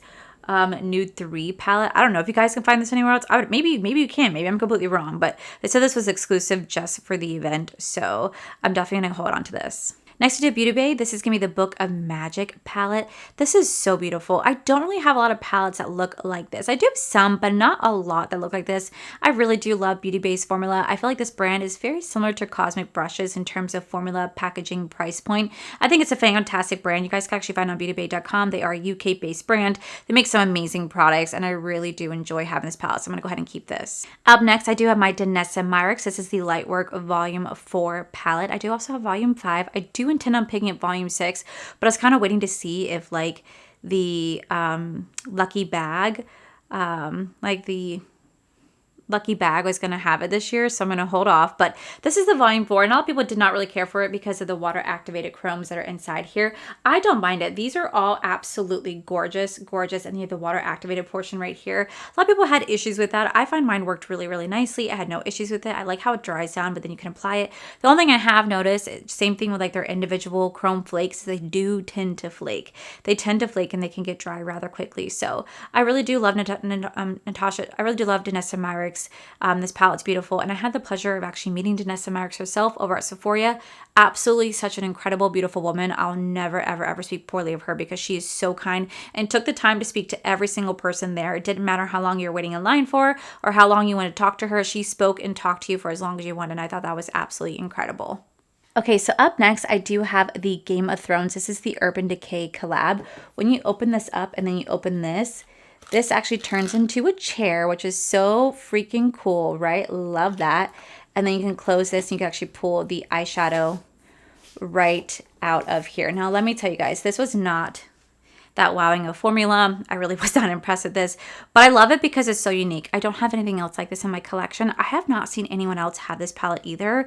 I watch a lot of like declutters and eyeshadow palette collections, so I love seeing like older stuff, and I haven't really seen anyone talk about this still. I don't want to get rid of it because I feel like it's such a collector's item. This sold out like crazy. I ran to my local Ulta to get it. I remember how fast it sold out, and then they never brought it back, and I thought it was such a cool, unique thing. I love Game of Thrones, and I just want to hold on to this palette for as long as I can because it's so unique. All right, guys, we're getting down to the final 3 drawers, not to mention everything that's in my desk. And I also have something in my closet that I have not seen in so many years. But now we're gonna go down to that drawer right there. Okay, so now we're gonna be moving into like my high-end palette drawer. I really don't foresee myself decluttering most of these palettes because I still hold a lot of love for them. So it's just me kind of just showing what I have, but I still have declutters coming, I promise. But up first, we do have the Natasha Denona. This is going to be an I Need a Warm palette. I really did enjoy this palette. I thought it was really beautiful. I loved playing with it. I love the little dual chrome they had in here. I really do love Natasha Denona's formula, regardless of like experiences I've had with the brand. The palette speaks for itself. The color story speaks for itself. The formula speaks for itself. Like, I really can never talk bad about it. They make some really great products, so I am definitely keeping. We have the Natasha Denona Yucca palette. I remember I ranked this like I think almost like #1 last year, and it smelled very yucca. It had a yucca smell to it. And I remember I talked to customer service and they were actually really sweet when I reached out saying, oh my God, my palette stinks. They were offering to replace it, but then I saw some of you guys had the same situation. They were not willing to replace it for you guys. So I said, screw it, I'm just gonna go ahead and keep mine. And honestly, the smell has pretty much gone. If I get really close to it, I can still smell like a faint smell to it, but it's not like it was before, not very putrid. It just smells maybe like dry glue or something. I can't describe it, but still really pretty palette, really pretty formula, definitely keeping. Up next, we have the Natasha Denona I Need a Nude palette. I remember this one viral last year. Everybody went crazy for it, and for good reason. This is such a stunning palette. And I was really surprised by how blown away this palette. I was really surprised at how blown away I was with this palette. It was such a gorgeous formula. I love the eye look I created, and this is like a perfect travel palette, a perfect everyday neutral palette. They really did a good job with this one, so I'm definitely keeping. Up next, we do have the Natasha Denona. This is the Glam Face palette. I remember when this first launched, this one's so viral. You could not find this in stores. It was sold out everywhere. I was so excited to get my hands on this. This is when I really started to invest in the brand and try the brand a lot more. And I fell in love with this so hard that I had to go get the other version of this too. But such a beautiful, beautiful, beautiful palette. Definitely going to be keeping this. Here is that deeper palette that I was telling you guys about. Again, so beautiful. I really love the formula on this one. I feel like they did such an incredible job. I kind of wish that they would do this again. I really love this one. Up next, we do have the Natasha Denona. This is going to be the Zendo palette, if it wants to focus. This was actually gifted to me by a subscriber. A subscriber is like, hey, I know that you weren't able to get your hands on this. I wanted to make sure you had it. Very, very, very sweet. I thought it was so kind of them. They did not have to do that. And I think this ended up in like a box of charm down the road. But honestly, I really did enjoy playing this palette. I think it's so beautiful. Definitely very different from some of the other color stories that she had launched. So I'm definitely keeping this one. Up next, we do have the Glam palette. I believe this is actually gifted to me by a wonderful friend. Her name is Ashley, for my birthday. And I thought it was a really beautiful palette. I took this with me to California. She doesn't get as much love as the other ones do, but she's still really pretty nonetheless. It's like a great everyday neutral palette as well. So we're definitely going to be keeping her. Up next, we do have the Natasha Denona. This is going to be the Xenon palette. Now, I really wanted to love this. I do. I just feel like this was too many of the same, like too many 50, I thought it was just 50 shades of gray. Too many of the same colors that you really couldn't tell too much of a difference. I do like keeping this palette just because I don't have a lot of palettes like this in my collection, clearly, if you guys can't already tell. But I'm going to hold on to this. I do wish I should have done a little bit better job with this, but I did have fun reviewing it nonetheless. You know, I didn't realize how many Natasha Denona palettes I actually have. I should do a ranking at some point. I really should. I don't have a lot of the older ones, but I have still the newer ones. So here is the Natasha Denona Pastel palette. I love the outside packaging. I think she did so good with that. Color story on the inside, it's fun. It's very unique, very colorful for her brand. She seems to be more of like a neutral-esque girly, and she did a really fun pops of color springtime palette. I really enjoyed this one, so I'm definitely keeping this one. You know, for someone who doesn't like a lot of pinks, I sure as hell loved this palette. I don't know why. This is the retro palette. There was something about this that I just really fell in love with. I don't know if it's just because the color story, the eye look that I created, maybe because I associate this with going to Glam in LA and doing a really pretty eye look with this. I don't really know. I remember going to the mall specifically to buy this palette. I was so excited I was able to afford it, and I really enjoyed my eye look, and I really enjoyed playing this palette since. It's just a really pretty, soft, pinky-esque palette, and for some reason it's one of the only ones I generally really do enjoy of this color story, so we're definitely keeping. Here we have the Natasha Denona My Dream palette. Now this one's actually not bad. It's not my favorite. I did like it, but I just felt the color story is a little boring compared to other palettes in her collection. I enjoyed like this shade right here called Invention. I thought that was really, really pretty, and I enjoyed some of the deeper, and I enjoyed some of the other shimmers and some of the deeper purples in here, but I really wasn't wowed by this palette. I thought it was okay. I generally thought it was okay, but I'm still going to keep for now. Up next, we did the Natasha Denona Retro Glam palette. This was my least favorite out of all of them. For some reason, I was just very underwhelmed with this palette. I know this was a play on another like Mel Thompson's collab that she did with, I think, Sydney Grace. And while I think this was really pretty, I just felt very underwhelmed with this palette. I don't know. I usually love a cool tone, muted color story, but for some reason, this just did not excite me. I had to work really hard to get it to work. And I almost decluttered it last year, but I saved it. I'm still going to save it now because I want to save it for a ranking video, but very underwhelmed with this palette. So we have another little mini palette. This is the mini nude palette. I think she's really cute. I think she's a perfect travel size palette. I don't know how, again, I got this. It must have been like in a BoxyCharm or Ipsy. That's the only thing I can really think of when I get the minis, because I don't really buy minis that often. I do think it's a really cute palette, really, really easy to travel with. So I'm definitely going to keep this. Now this is the Natasha Denona Rose and Wood palette. I just got this in my December Ipsy and BoxyCharm unboxing. I have never seen this palette before. I've never even heard of this palette before. Let me know if this is new, because I have never heard anyone talk about the Rose and Wood palette. So I'm definitely going to keep this to play with it. I don't know if it's a new release or what. Are they curated just for the box? I'm not entirely sure. All I know is I got it in my BoxyCharm box. It seems brand new. I haven't seen anyone talk about it. And it's the Rose and Wood palette. So we're definitely going to be keeping this. And then lastly, for Natasha Denona, we do have the Sunrise palette. Now, I did have an Alter Ego palette that was an absolute dupe to this, but I don't think I have that palette anymore. I think I did declutter it because I preferred this version over the other one. And it's a really pretty palette. This is like a beautiful sunrise sunset palette. You guys know that I love color stories like this a lot. So for me, I definitely wanted to keep it. And I just realized I did declutter other Natasha Denona stuff. I had the little mini Xenon. I had the Love palette. So I did declutter some Natasha Denona in the past, but for me, I'm going to hold on to this for now. Moving on to Miss Huda Beauty. I'm sure I have some other palettes of hers somewhere. I just don't know where they are.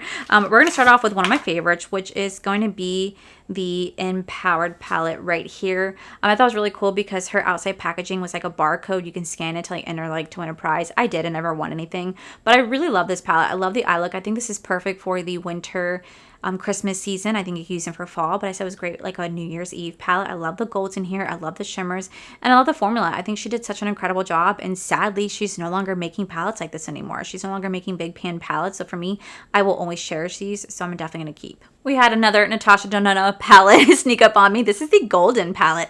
I never had the original one, the gold palette. I never owned that one. I believe that one did get discontinued and it got revamped into this. I loved this palette. I think it's so beautiful. I love a good gold palette. There's something about it that I find so, I don't use the term sensual, but I feel like you can create really beautiful, like sexy eye looks with this, or really like classy eye looks with this. There's something about the gold that just really gets me excited, so I'm definitely keeping this. Up next, we do the Huda Beauty. This is gonna be the Pretty Grunge palette. I like this palette a lot. It's really nice to have a cool tone smoky eyeshadow palette. Now granted, it's definitely more on the safer side, a little bit more on the boring side, but you can still create really fun smoky eye looks with this. I love these shades right here in particular. They're like some of my favorite, so we're definitely gonna be keeping this. Up next, I do have the Huda Beauty. This is gonna be the Mercury Retrograde palette. A lot of people didn't like this palette, and I don't know why. I thought it was really nice. I love like the summer-esque pastel mermaid-esque vibe that I get from this palette. It's so bright and shiny and just reminds me of spring and summer. It makes me want to create really fun spring summer-esque vibes, go to the beach with this. It's really inspiring to me, and I don't know why a lot of people out there didn't like it, but I really love this one, so I'm definitely keeping. Now this is the Rose Quartz palette from Huda Beauty, and this one is my absolute favorite from the brand so far. There's something about it I seriously love. Like this shade right here called Love Stone. I Petri just because I have little bubbles in here, but it just works wonders on the eye, surprisingly enough. This shade Cosmic Love was my favorite, followed by Blissful, and I also love Moon Magic. I've used this palette so much. It's gotten so much love. I think I ranked it really, really, really high in my palette ranking, almost like #1. I definitely know it's my #1 Huda Beauty palette. I just think it's so beautiful, and I really wish that they would continue to make stuff like this. I know they won't, but yes, we're definitely keeping. Up next, I do the Huda Beauty. This is the Desert Dusk palette.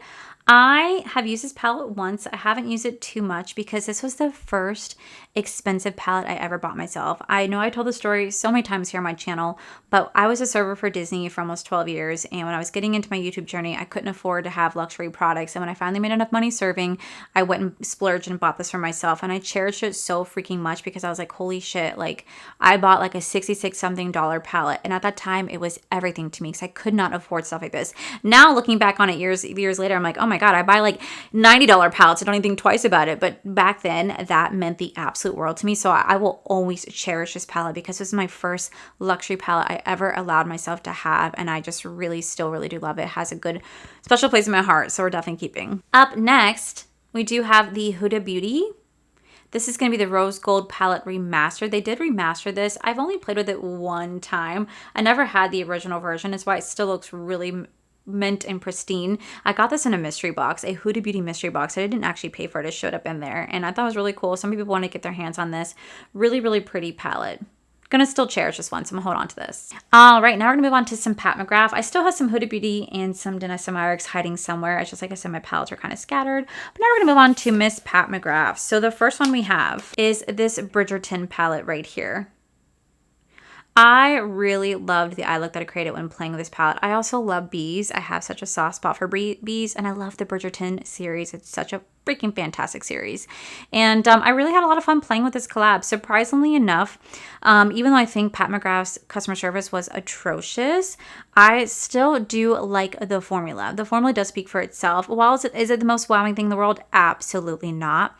But this one worked really well, so I'm going to hold on to this. Next, we do have the other Bridgerton collection with Pat McGrath. Again, I really enjoyed this palette. I love playing with it. This shade is absolutely everything. So I'm still going to hold on to this for now because it still has a special place in my heart. So last year, if you guys did not see, I actually did declutter quite a few Pat McGrath palettes. I only kept 2 of the big ones, and this one's going to be the Mothership palette. I kept it because I love these shades right here. I still do. I still do love these shades. I still do love this palette. Do I think it's worth $125? Absolutely not. It's not worth $125. $75? Sure. $125? Absolutely not. But I still love the color story, still love the shades, so we're still going to hold on to this. Okay, so the next one I have is the Mothership. This is going to be the Mothership Moonlight Seduction palette. This one was my absolute favorite from this brand. I love this one. As you guys can see, this one was my favorite. I really dug into here. I still do enjoy this palette a lot. And these are still my color stories. So I'm going to go ahead and keep this one. Okay, so I don't remember what this palette's called. This one is the Mothership Subliminal palette. My sister got this for me in 2020 when she was leaving to move to England. She didn't know anything about makeup, and she just knew that Pat McGrath was an expensive brand.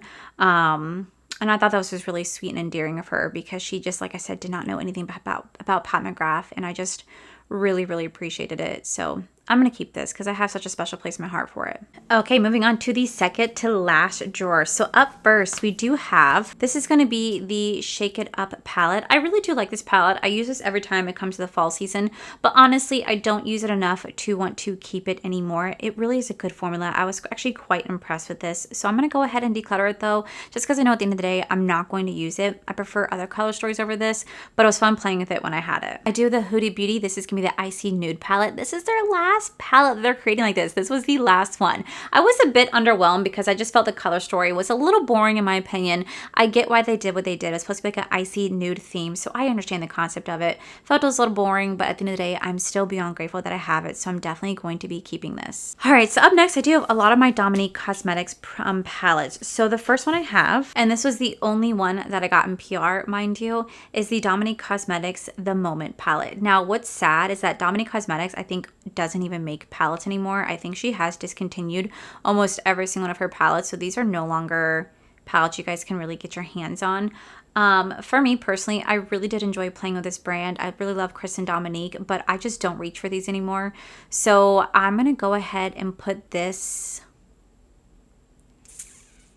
I'm going to go ahead and declutter this. Up next, I do have the Dominique Cosmetics. This is the Latte palette. As you guys can see, she's very dirty because she was white, and I use this like crazy. This was the first palette I ever reviewed here on my channel. This is what kicked me off starting YouTube, essentially, and I will always have so much love for this, but I'm no longer going to keep it in my collection. I'm actually going to go ahead and put this into a shadow box because I have a lot of special memories.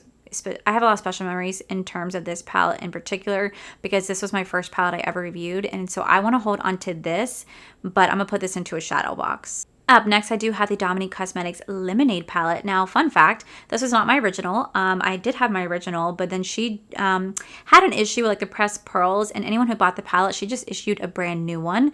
So I did declare that one, and I just kept this one. But since I don't ever use this brand anymore, I'm just keeping it for keepsakes. I'm going to go ahead and declutter this. This was probably my least favorite palette from Dominique Cosmetics. This is going to be the Coral Blossom. No, there's one more that's my least favorite. Oh, I think I got rid of that one. Yeah, I think I did. But either way, this is the Coral Blossom palette. I don't know. For some reason, I just did not find this to be the prettiest palette. The formula was very different from her original palettes. I just felt the shimmers were a little lackluster compared to previous palettes I played with. So I was not impressed with this one. So I'm going to go ahead and declare this one. Up next, I do have the Dominique Cosmetics. This is the Essential palette. I think this is the only palette you guys can still buy off her website. I did have a discount code with the brand. I don't know if I still do. I don't think I do, actually. If I do, that's great, but if I don't, oh well, it is what it is. I will say it's a really pretty palette, but again, I don't really use this one anymore.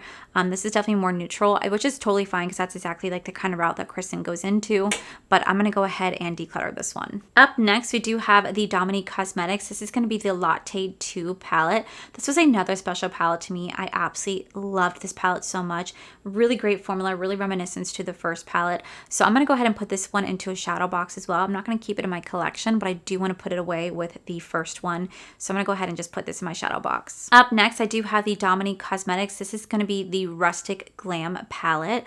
Again, all these palettes have been discontinued. You guys will not find these on the website. I think I did a video last year or so ranking all my Dominique Cosmetics palettes, and I had a lot of fun doing that. But at the end of the day, these just sit here in my collection. They don't get any love anymore, especially knowing that these, you can't even buy these anymore. I don't know. I think I'm ready to let them go. So I'm going to go ahead and declutter this one. Okay, so up next, I do have the Dominique Cosmetics. This is going to be the Berries and Cream palette. My sister got me this again for Christmas. It's cute. Really not my color story. I had fun playing with this, but it does not get any love whatsoever. It hasn't in a very, very long time. So I'm going to go ahead and declutter this one as well. Lastly, for Dominique Cosmetics, we do the Celestial Storm palette. This was a lot of fun to play with. I remember this actually ended up in a Box to Charm box a couple years ago, back when I was living in my old apartment. So back in like 2019, I did have a lot of fun playing with this palette, but I just don't show it any love anymore. It was really fun, very creative. I really love this old formula. For some reason, she kind of switched away from the pearls. I don't know, but to make it more affordable, I'm not really sure, but I'm going to go ahead and say goodbye to this one as well. Up next, I do have the Lens collaboration with Blend Bunny Cosmetics. I have not played with this palette, so I'm going to hold on to this because I didn't give it a chance to play with it before I decide what to do with it. So even though it's not my favorite color story, because it's really not, I'm not really sure what type of eye look to create with this. I just, I want to play with it before I get rid of it. So we're going to hold on to this for now. Same thing with my Lens collaboration with Blend Bunny Cosmetics and like Glisten Makeup. This is going to be a water active face palette or like water active liners. I don't have anything like this in my collection. Again, I haven't played with it, so we're definitely going to hold on to this. Up next, I do have Jaclyn Hill's collaboration with Morphe. This is the Divine Neutrals palette. I loved this palette when I played with it. I truly, truly, truly, truly did. But I just don't really use it that much anymore, but I don't really know what to do. I don't know if I really use these enough. We're going to put this in the maybe pile. This is going to go in the maybe pile. Up next, I do have the Volt collection. This is going to be the Armed and Gorgeous palette. I really do like this palette. I did play with it recently, I think this past year or so. Formula still works really well. It's a beautiful color story. I'm definitely keeping this one. Up next, we do have the Jaclyn Hill Dark Magic palette. Definitely not my favorite color story. It still looks okay. Now people said they were experiencing some mold in their palettes. I've checked mine. I've not seen anything so far.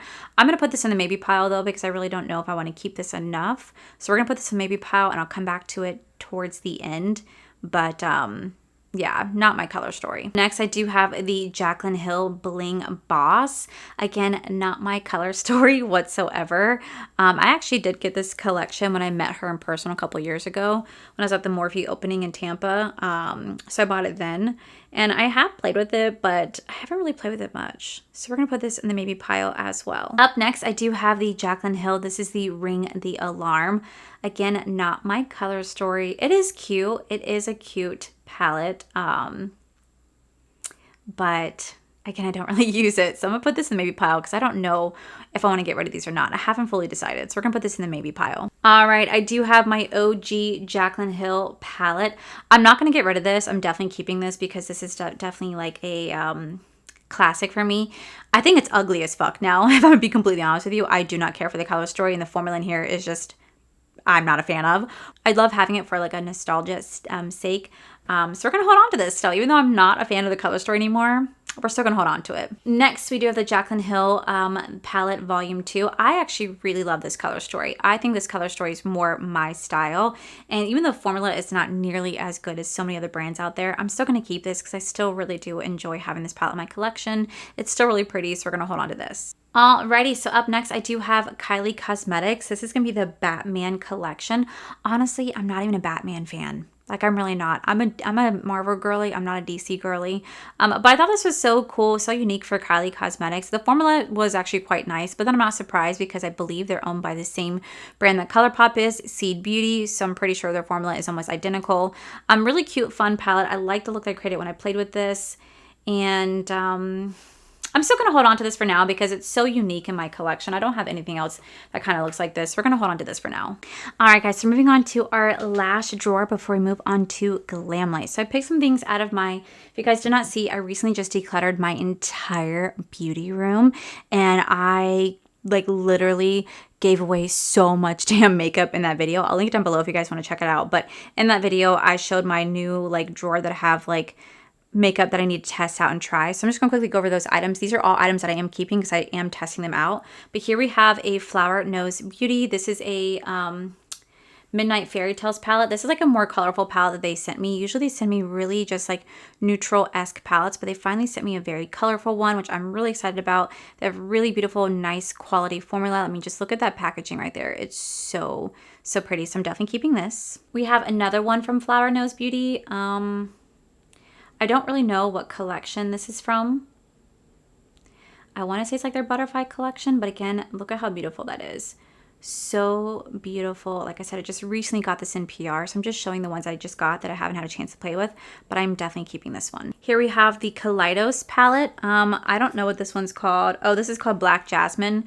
I think this is super cute. Really, really cute. I have not tried Kaleidos' formula since Club Nebula, so I'm really excited to give this little one a go. I think she's super cute. Up next, I do have another Kaleidos palette. This is going to be called the Twilight Rush palette.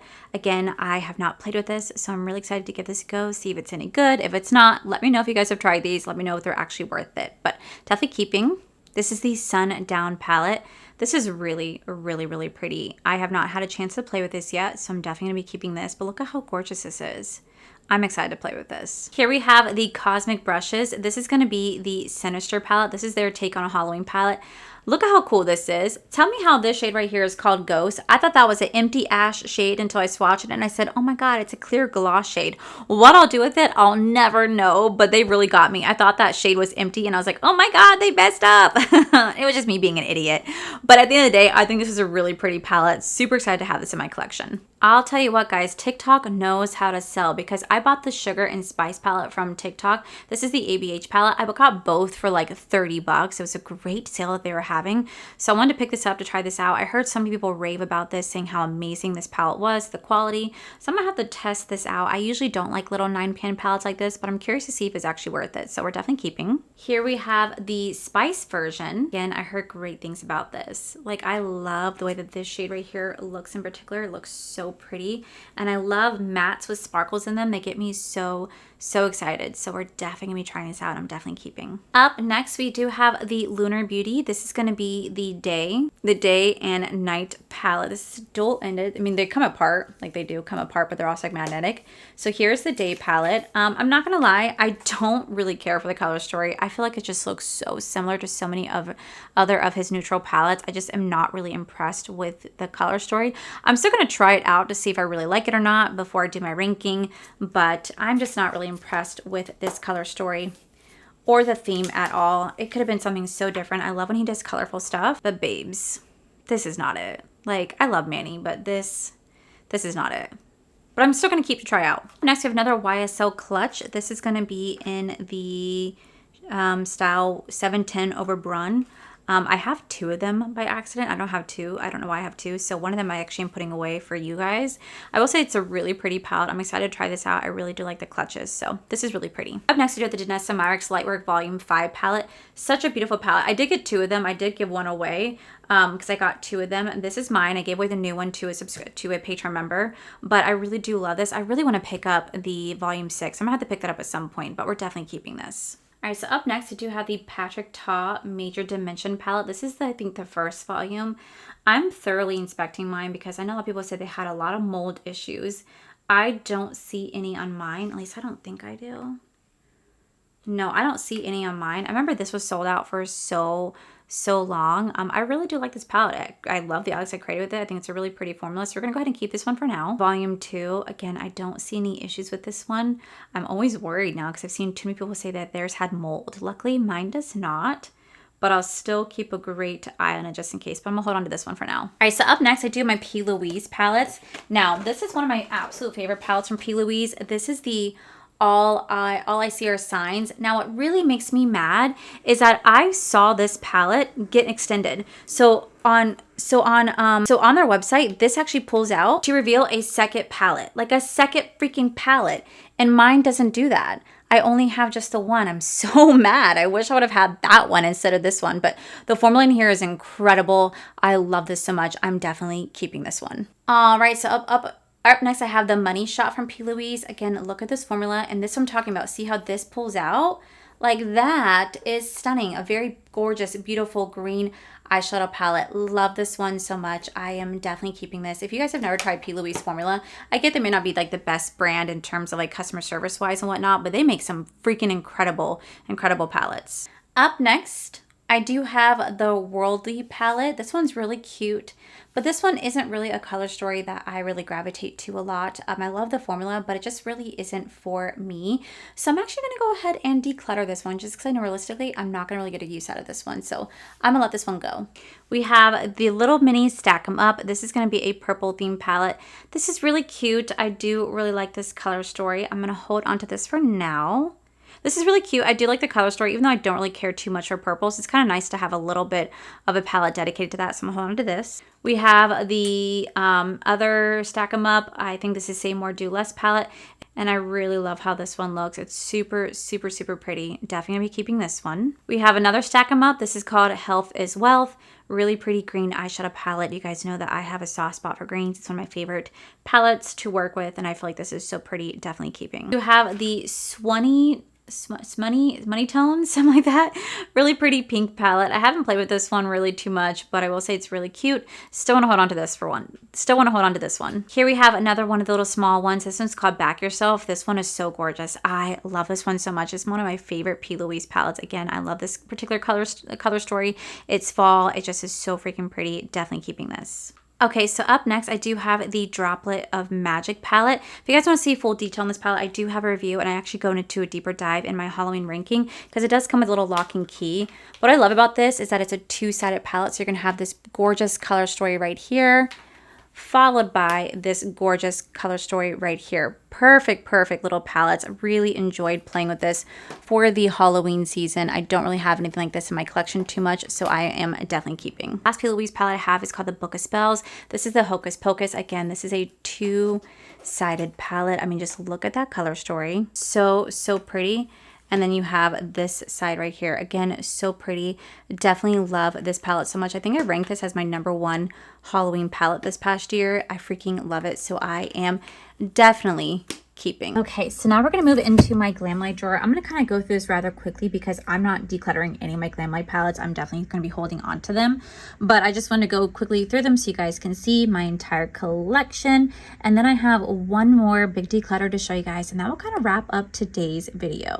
Alrighty, so to kick off with my Glam Light palette section, up first we do have the Glam Light Paint palette. This was the first review that I absolutely hated of mine because I did such a piss poor job with the eyeshadow look. I did recreate it, but that was also back in 2020, but I still had so much fun. I channeled my inner Bob Ross with this. I love Glam Light. It's why I'm not decluttering any of the palettes because I've been an avid collector since 2018, and I really love the brand. They're one of my favorite brands out there, so we're definitely holding on to this. Next, I do have the Glam Light Pizza palette. Now, one thing you guys need to know about me is I still hold on to the packaging when it comes to Glam Light. This is definitely an older palette. Very underwhelming color story, needless to say. The formula is so different. They've definitely rebranded. They definitely have improved so much in terms of packaging and formula, but this was still the start of their brand. She did this when she was inside, like, she did like the promo for this inside like an actual like Pizza Hut situation. It was very sweet. I really did enjoy playing with this. Even though it's my least favorite like color story, it was still a lot of fun to have. Then we do have the Ice Cream palette right here. This is the first palette I ever kind of received in PR. I didn't really get this in PR though. I did have to still pay for it. Giselle was kind enough to give me a gift card. So even though I still paid for this, I didn't have to pay for this because she gave me a gift card to use for this launch. But I still love this palette. Oh, it's so beautiful. It's like a great summer, springtime palette, and it's all ice cream, and I love it. We have the Glamlight Burger palette. I think this is the palette that actually put Glamlight on the map. This is the one that like Jeffree Star, Nikki Tutorials, and Robbie Christie all reviewed, and I feel like this is what really put Glamlight on the map in terms of like their packaging, their design. Even though they've definitely improved since then, you guys can see how much of like the oil smear is. Much like oil residue now on here. It's because it's so old, but you know what? I still love this palette, though this is starting to break. My lid right here is starting to break off. It's still really nice to have, and this just brings back so many great memories of me with this palette. Next, we do have the Viva Taco palette. Like I said, I do a deep dive in my review, in my ranking, if you guys do want to watch that. I'm just showing you guys kind of like what I have, but here is the Viva Taco palette. Again, this is more of their older formula, not their newer formula, so they definitely have changed so much since then. It'd be kind of cool if they were actually to retake these and remaster them, but I still have a lot of love for this. So here is the Viva Taco palette. Glamlight Frosted Flakes palette. My box is so destroyed, but this is such a cute palette. I love the color story. It's a really pretty color story for orange and blue, and I love Frosted Flakes. They're one of my favorite cereals out there, and this was just so fun to play with. So yeah, definitely keeping. Up next, we do have the Michaela Part 2 palette. This is a really gorgeous palette. Michaela did such a wonderful job. This was the only time that Glamlight ever did a collaboration with a content creator. I think the next person they're collaborating with is Des Mendez or something like that, from what I heard. Not from them, but from like TikTok and whatnot. Who knows if it's really happening or not, but I think that could be next collaboration. But Michaela did a really good job. I love the color story, love the formula, and I thought this was really, really cute. Part 1 palette right here. Love the outside packaging. And then we do have this really pretty color story right here. Again, I think they did a really great job capturing just the essence of a very colorful palette. I know Michaela loves color a lot. She loves greens and purples, and I thought this was really pretty. Up next, we do the Glamlight Kiss palette. This was my least favorite Glamlight palette. There's something about it that I just am not a fan of.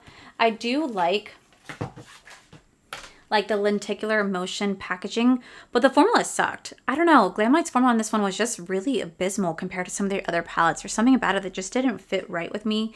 It just felt too like rushed. The shimmers do not have the same buttery like feel. They just feel kind of rough and hard pan. The mattes are pigmented, but I just feel like we saw this color story in so many of the other like Glamlight horror collections. So for me, this was not my favorite. I thought Glamlight did such a wonderful job with this palette. It's so freaking pretty. Oh my gosh, it's pretty.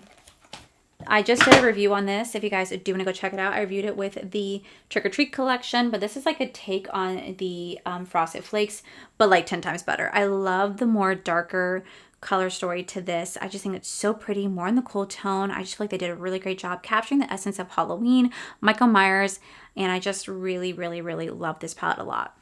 One of my favorites from them. Probably one of the most underrated Glamlight palettes is this Garfield palette right here. Honestly, I had no high hopes for this, but then I played with it, I absolutely fell in love with it. This is probably one of their best formulas, the most amazing color story. There's something about this that I just feel is so damn good. It's one of my absolute favorite Glamlight palettes, and it's just so underrated. So underrated, and I don't even think they sell this anymore, sadly, but I just really, really, really enjoyed this color story a lot and loved the formula on this one. Next, we do have the Strawberry Shortcake Berry-licious palette. This recently just got brought back. Strawberry Shortcake just got her own moment where she got to have her own PR box because the lip kit went so viral all over TikTok that they decided to bring this collection back. She's super cute. This came out like Christmas like a year or two ago. I really did enjoy it. I thought they could have done better for a Christmas collection in my personal opinion. I think Glamlight would kill a Christmas collection, but I thought it was really cute. I enjoyed this one. We do have the Glamlight Betty Boop palette right here. Love the lenticular motion. And this is going to be a red palette. Now, you guys know that reds are like my least favorite to work with, but I still had a lot of fun playing with this. While it's not my favorite color story, the formula in here is actually incredible. Can't take that away. I do have the Glamlight. This is going to be the Veggie Lovers palette. I got this in a mystery box back in 2018. Still love this palette. And then I do have the Meat Lovers version of this as well. Again, I got that in that same mystery box. I think that's the first mystery box glam I ever created too, was this one right here. Next, I do have the Glamlight Scooby-Doo. Scooby-Dooby-Doo, where are you? Look at this cute little palette. I had a lot of fun with this one. I definitely feel like they could have done so much more and not have too much space between each palette, or I definitely think they could have done so much more and not have too much space between each shade. But you know what? It was still really cute nonetheless. I really did enjoy having this palette. We do have the Glamlight Fresh Prince of Bel-Air palette. I love this one. I thought they did such a good job. It reminded me so much of my childhood. I love the color story. I love the theming. It was just a lot of fun to play with this particular palette. Like I said, I do a deep dive. If you guys want to go check out my Glamlight ranking, I do a deep dive on each palette. But this was a lot of fun. I remember I reviewed this right when our hurricane was hitting us. And I was like, I gotta get the review up. So I don't want to miss it, but I still had a lot of fun. Now this is the reason why I got rid of my Colourpop Malibu Barbie one, because I had this one right there. So this one is super cute. Really love this one right here. Now this is the Rick and Morty palette. This one viral all over TikTok and apparently sold out so many times. They did bring a couple back, but apparently this was very, very viral and for good reason. It's such a gorgeous, gorgeous color story. Again, some amazing, amazing formula with this one. I really loved my video. I love the look. I loved playing with this palette so, so much. We have the Glamlight Cake palette. Now this one, I remember being at work and running to get my hands on, and I still really love this cake palette. It's so beautiful. Love the formula, love the color story. This one just brings back so many amazing memories. We have the Glamlight Paint Mini, we have the Glamlight Pro palette. This is going to be the second version of the paint palette. Again, I love this one. It's so beautiful, and it really is a great complementary palette to the first paint palette. You know what? I was wrong. This was Glamlight's first collab. Alejandra Desi, she actually did collab with another content creator. I think they did like 2 collabs together. But this is the palette right here. I don't have like 3 other palettes. I think I'm missing 4 palettes. I talk about in my Glamlight ranking video which palettes I'm missing, but this is a really old one. Definitely a keeper. We have the little mini kisses. This is the cookie and cream palette. Got to go to the event for this. So freaking cool. We have the lava cake one. Again, this one is so freaking pretty. We have the chocolate almonds with the chocolate kisses with almonds. Oh God, I love this one. And it's my favorite chocolate. So pretty. Love this one. We have the special dark chocolate one. Super, super, super pretty. We have the classic milk chocolate one right here. This brings back amazing memories of me going to LA. I hope to one day go back there again. We have the little mini red velvet cupcake one. This was like a holiday special that came out. Really pretty. Definitely does not scream red velvet to me, but it was still really fun to play with and get my hands on. We have the Freddy Krueger and Nightmare on Elm Street palette. This one was my favorite because I love this color story. You guys know I have a soft spot for olive tone. I thought this one was so, so fun, really pretty. The other Freddy Krueger, a Dream Master palette. Now this one's all red, so definitely not my color story, but still fun to do this review and this video. Brings back such good memories. We have the Scooby-Doo. This is the Creeps and Crawls palette. This is such a gorgeous, gorgeous formula. Oh my God, was I obsessed with the formula and the color story. So pretty. Ruh-Roh Raggy palette from Scooby-Doo. Again, look at this color story. This kind of reminds me of the Betty Jean collaboration with Stroud Cosmetics, the It's Freaking Bats. This is kind of the color story that gives me, it's kind of the same color story. So freaking pretty. We have another Michaela Part 2 palette. This is just an extension of her second palette, but in a tin pan version. And this one was so freaking pretty. I loved this palette. We do have the Glamlight Icy palette. This is going to be the cherry one. Again, not really my color story, but I had a lot of fun reviewing this video. I have a lot of fun reviewing this collection right here. Super cute. Next we do have the Glamlight. This is going to be the blue raspberry palette right here. Look at how pretty this color story is. Oh my God, it is so gorgeous. Kind of reminds me of the Jeffree Star Blue Blood palette. Really love this color story. We have the Glamlight Little Mini Burger Slider palette. Such a cute palette. Oh, I really, really, really did love this one. Okay, so to continue on, I'm not going to lie. I've had to take a break multiple times to get some water, get some food. This is my second day of filming, by the way. This is how long it's taken me. This is no joke. I have way too many freaking palettes that it's taken me this long to film. I don't even want to know what editing is going to be like, but we're going to continue the show. So up next, we do have the Glamlight. This is the Hershey's Bar palette. This is a fun, cute little mini chocolate bar palette. I really had fun in this review right here, so I'm definitely keeping. We have the little mini street taco palette. I'm noticing this is happening a lot with my older palettes. These little cracks are forming over here. I don't know what that is. They weren't really there before, but I'm noticing more and more starting to happen. Like I said, these are like, I don't know, 5 or 6 years old at this point. They definitely have upgraded their packaging and formula, so it's pretty old, but still fun nonetheless. Next, we do have the Glam Light Ghost Face palette. I still have to pick up the second one. I know they just released the Glam Light like Lives Again palette. It's like an all red palette. I still have not gotten that. I really need to, and I'm going to make sure I get it before the year is over. But I really love the first one. I just knew that with the second one, it's an all red palette. I know I wouldn't really play with it much, but I wanted to have it for my collection. So super cute palette. Really love this one. We have the Glam Light Coca-Cola collab right here. This is going to be the cherry palette. I actually had a lot of fun with this. I didn't think I was going to love this one as much as I did. I think it's because I don't really like these color stories, but I really fell in love with the cherry palette over the original Coke palette. But they were still really fun. Super, super cute collection. It just sucks that like Glam Light had their moment taken away because the collab with them was like the collab from hell, but I'm still gotta have it. This is the Glam Light Coca-Cola palette right here. Not my favorite, but still really fun. But you know what? It's a good thing I'm a Dr. Pepper girly anyway. But I will say if I had to choose between Coke or Pepsi, I go for Pepsi. Up next, I do have the Good Guys palette. This is such a cute little palette. I really ended up liking this color story. I still think this doll is creepy. Like there's no tomorrow. Really creepy, but I had a lot of fun playing with this palette. Really enjoyed this one. We have the Glam Light. This is going to be the Hershey's Cookies and Cream palette. I love this color story. Glam Light doesn't do enough of this color story, like a cool tone, blue, gray, white color story. It's so freaking pretty. Definitely unique from all our other color stories. Really, really obsessed with this one. We have the first horror palette. This is going to be the Chucky Crazy in Love palette. This palette is definitely more for those who love dark, grungy, tone palettes. This is going to be for you. Dark, grungy, smoky tone. Those who hate colorful palettes or like those who hate like bright colors would absolutely love this palette. I really had a great time playing with this. This is more for like my grunge moment and anti-Valentine's Day moment. I think they did a really good job capturing the essence of Chucky with this. Up next, we do have Camp Crystal Lake. This is the Friday the 13th palette. As you guys can see, this color story does look very similar because as you guys can see, this color story looks very familiar. This reminds me so much of the Kiss palette, though this one did come out first. I actually really ended up liking this palette. It's more of a cool tone, muted story, cool tone, deep color palette, and I just feel like they did a really good job with this one. I was obsessed with this horror palette. This was my favorite out of all three. This is my favorite out of all 3 horror launches that came out last year. All right, now we're gonna move into the drink one. So this is how the packaging looks. I do the packaging for all 4 palettes. I'm just gonna show the palette. Okay, so here's the margarita palette. I am not a margarita girly because I can't stand tequila, but man, do I love this color story. I thought they did such a fun job. I thought they did such a good job with this color story. I love how like springy summertime palette this is. It's so fun. Perfect color story for a tequila and margarita because you can create really fun color margaritas, fun flavors. I just don't drink tequila, but my husband does and he really enjoys these. Here we have the Dirty Martini palette. I will say this is my favorite color story. I am obsessed with this. I think it's so beautiful. Perfect olive tone palette. Now, I do not like dirty martinis, but you know what? I still love this palette. This one was my favorite out of all 4 palettes. Up next, we have the chocolate martini, though in my opinion, this should be a although in my opinion, it should be espresso martini, but this is again a really beautiful, great neutral color palette with just a little pops of colors. I love this one more than I thought I actually would. This was fun to play with.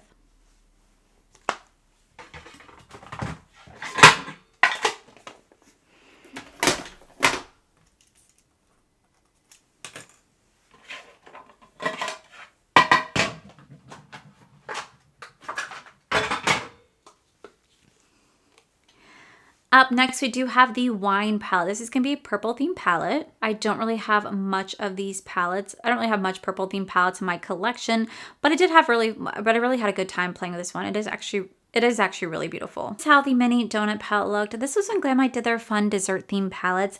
They kind of stopped doing that, although I think they have a new one coming out in their Glam Light dessert like holiday mystery box. I'm still waiting for that to come in, but I know they have a palette in that one. I'm curious to see if it's dessert themed, but I really loved this color story. I love this palette. I just love the dessert themes, and I hope they continue to bring them back. We have the Glam Light chocolate donut. I love this one so much. This was one of my favorite ones they did. It got so much love because it's a perfect like neutral palette. The white chocolate shade was my absolute favorite. I think I almost hit pan on that one. This one was so fun. I'm obsessed with this one. Up next, we do the Glam Light Pie palette. Now, this was so much fun. I really enjoyed playing with this palette. So pretty, just really kind of hit the vibes, and it's just a really pretty like neutral palette with definite pops of colors in here. And last but not least for Glamlight, we have their newest Wonka bar right here. I thoroughly enjoyed playing with this palette. It kind of took me by surprise because it's a mix of like their wine palette and their chocolate martini palette mixed into one. It's so pretty. The formula is incredible. I love the eye look that I created. I actually created 2 eye looks with this. Loved this collection. It just really kind of brought back home their dessert themed collections, and I just really thought this was so much fun. So that completes my Glamlight drawer. Now we're going to move on to my everyday drawer before we move on to the last bit that I forgot I had for years. Okay, so now we're gonna move on to the palettes that are in my everyday makeup drawer. I do have to go through and declutter some of the stuff in here, but I'm just gonna show off the palettes that I have for now. So up first, we do have Miss Jaclyn Cosmetics. This is gonna be the like Strawberry Feels palette. This is the only one they ever gifted to me in PR. Everything else I did have to pay for. This is a cute palette, same Morphe, it's the same Morphe formula. Was not the biggest fan of the formula, but you know what? It was fun to review it when I had it. It was fun to review it at the time. Next, I do have the Jaclyn Cosmetics Dear Mom palette. This is cute, but again, I'm not the biggest fan of the formula, and yeah, at some point I will declutter it. Probably when I declutter my entire Jaclyn Cosmetics drawer, I'll probably declutter this as well. I'm gonna keep it for now, but I don't know if I'm gonna keep it actually, if I'm gonna be honest with you guys. Up next, I'm going to have all of my Lunar Beauty palettes. Now, I'm not going to get rid of any of my Lunar Beauty stuff because I still am obsessed with the brand. But the first one we have is going to be the Eternal Eclipse palette right here. I absolutely love this palette. This is actually a palette that Manny saw. Like, he saw this review and he commented on it. I remember I talked about Avatar: The Last Airbender and he commented on there. And I was like, oh my God, I did such a shitty-ass eye look. But he watched it anyway and I thought it was really, really, really sweet. Really still love this palette. This is going to be the Greek Goddess palette. Can somebody tell me what that is? Oh no, what is that? Maybe it's just like glue. Is it wet? Ooh, it's kind of sticky. I don't know what that is. If somebody wants to enlighten me, that would be great. I know I was told by someone I should get rid of this, but I don't know. Somebody tell me what that is. Next, we do the Siren Sunset. This is what I thought Manny was going to come out with this year, was like a Siren Sunrise or Siren Daylight palette, but he did not, because I thought this was so beautiful. This is a great mermaid color story. Some of the shades in here are actually going to be dual chrome shades. That's why this palette's a bit more expensive, and I thought he did such a great job with the quality of this. So I was kind of hoping for a continuation of the series, but I don't think he did that. But he didn't do that, but I still really love this palette. Alrighty, so here we have the Moonspell Volume 1 palette. I love this palette. I loved my review with this one. Although something is happening again right here. Something's happening right there to that shade. I don't know what. No, guys, I would hate to get rid of these palettes. Please tell me I don't have to. Up next, we do have the Moonspell Volume 2 palette. This was really cute. I didn't love this one nearly as much as I did the other one. I thought the formula in this one was a little lackluster compared to his previous formulas, but I still had a lot of fun playing with this palette. Moon Shroom palette. This was by far my favorite color story that Lunar Beauty created. I know that everybody compared this to the Robert E. Christie At First Sight palette. I could definitely see the similarities, but at the end of the day, I thought this was so damn gorgeous. One of my favorite ones that he has created in terms of like a colorful palette.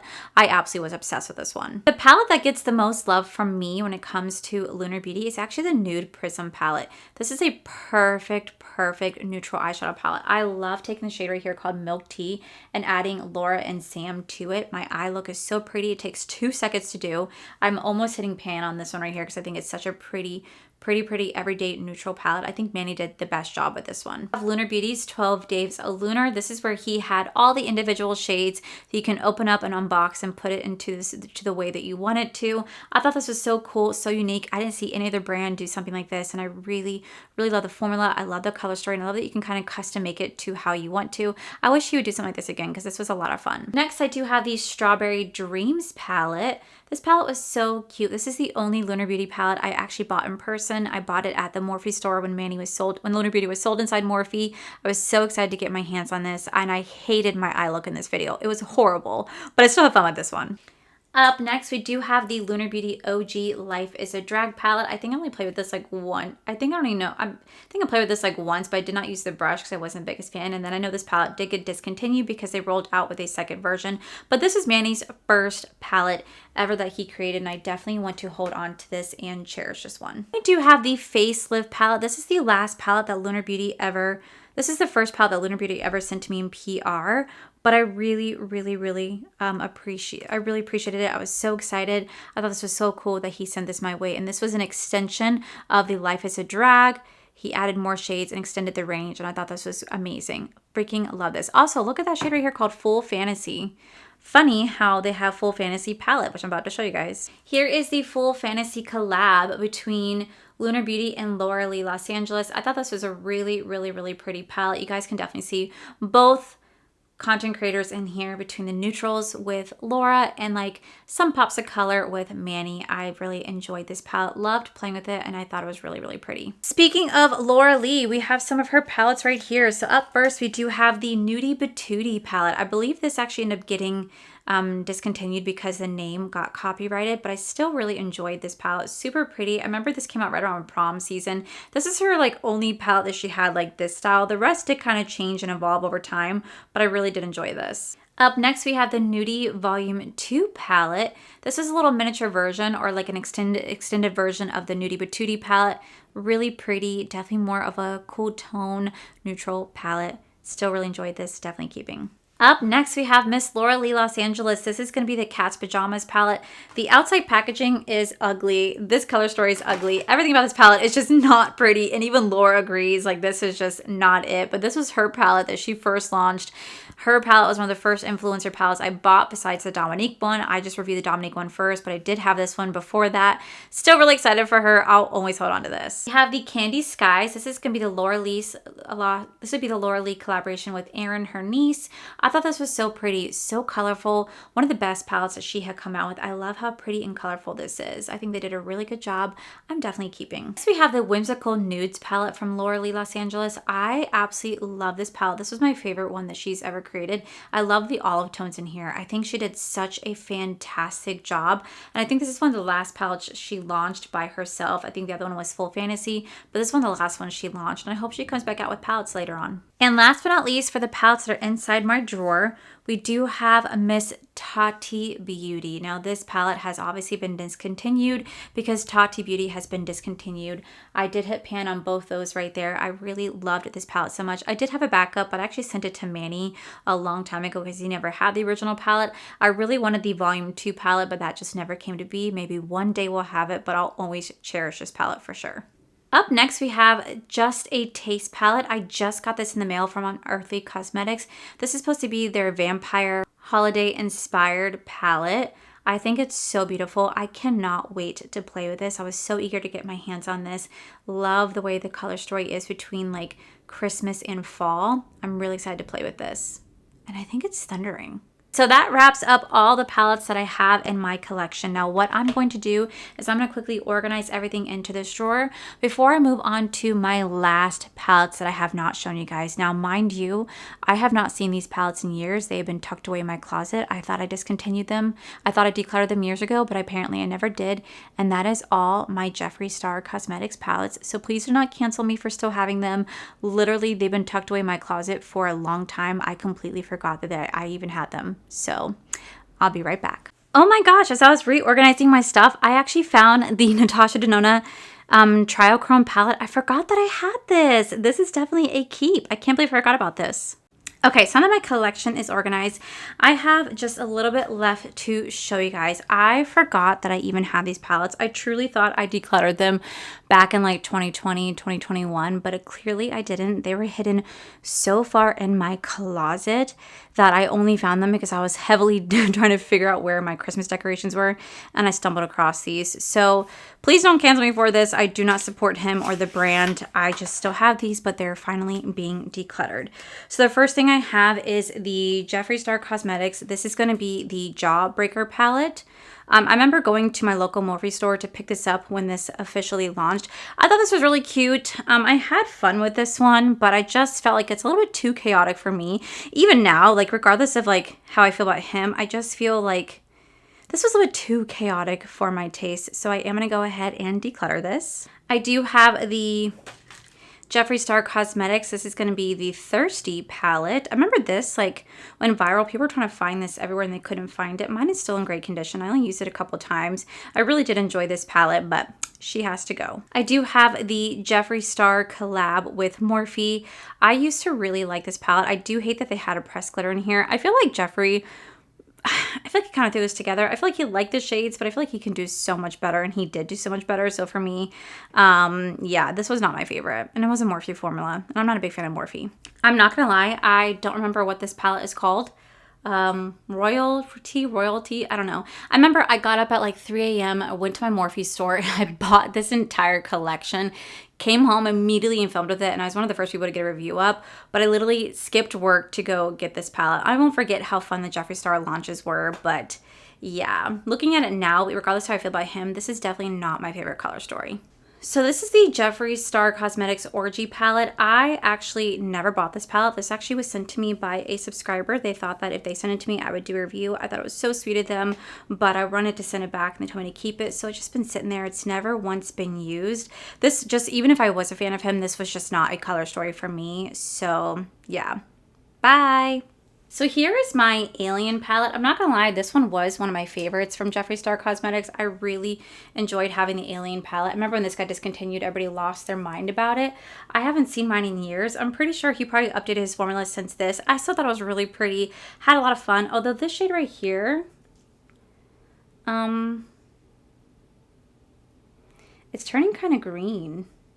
The outer edges are turning kind of green. I don't think it's supposed to do that at all. So yeah. I remember the first time that Paige and I hung out at Morphe, she knew I didn't have this palette, so she was so sweet and she actually bought it for me. A lot of my shades have a little fogginess to it, but looking at it now, it's not the worst color story, but it's definitely not my favorite. I thought it was so sweet that Paige did buy this for me. She said I needed to have it for my collection, but now we're gonna go ahead and declutter. This is the Conspiracy Theory with Shane Dawson and Jeffree Star. This was so viral. This was selling out like crazy. I went to the launch of this. I sat in line at 3 a.m. I picked up not only a full collection for me, but I picked up a full collection for you guys as well.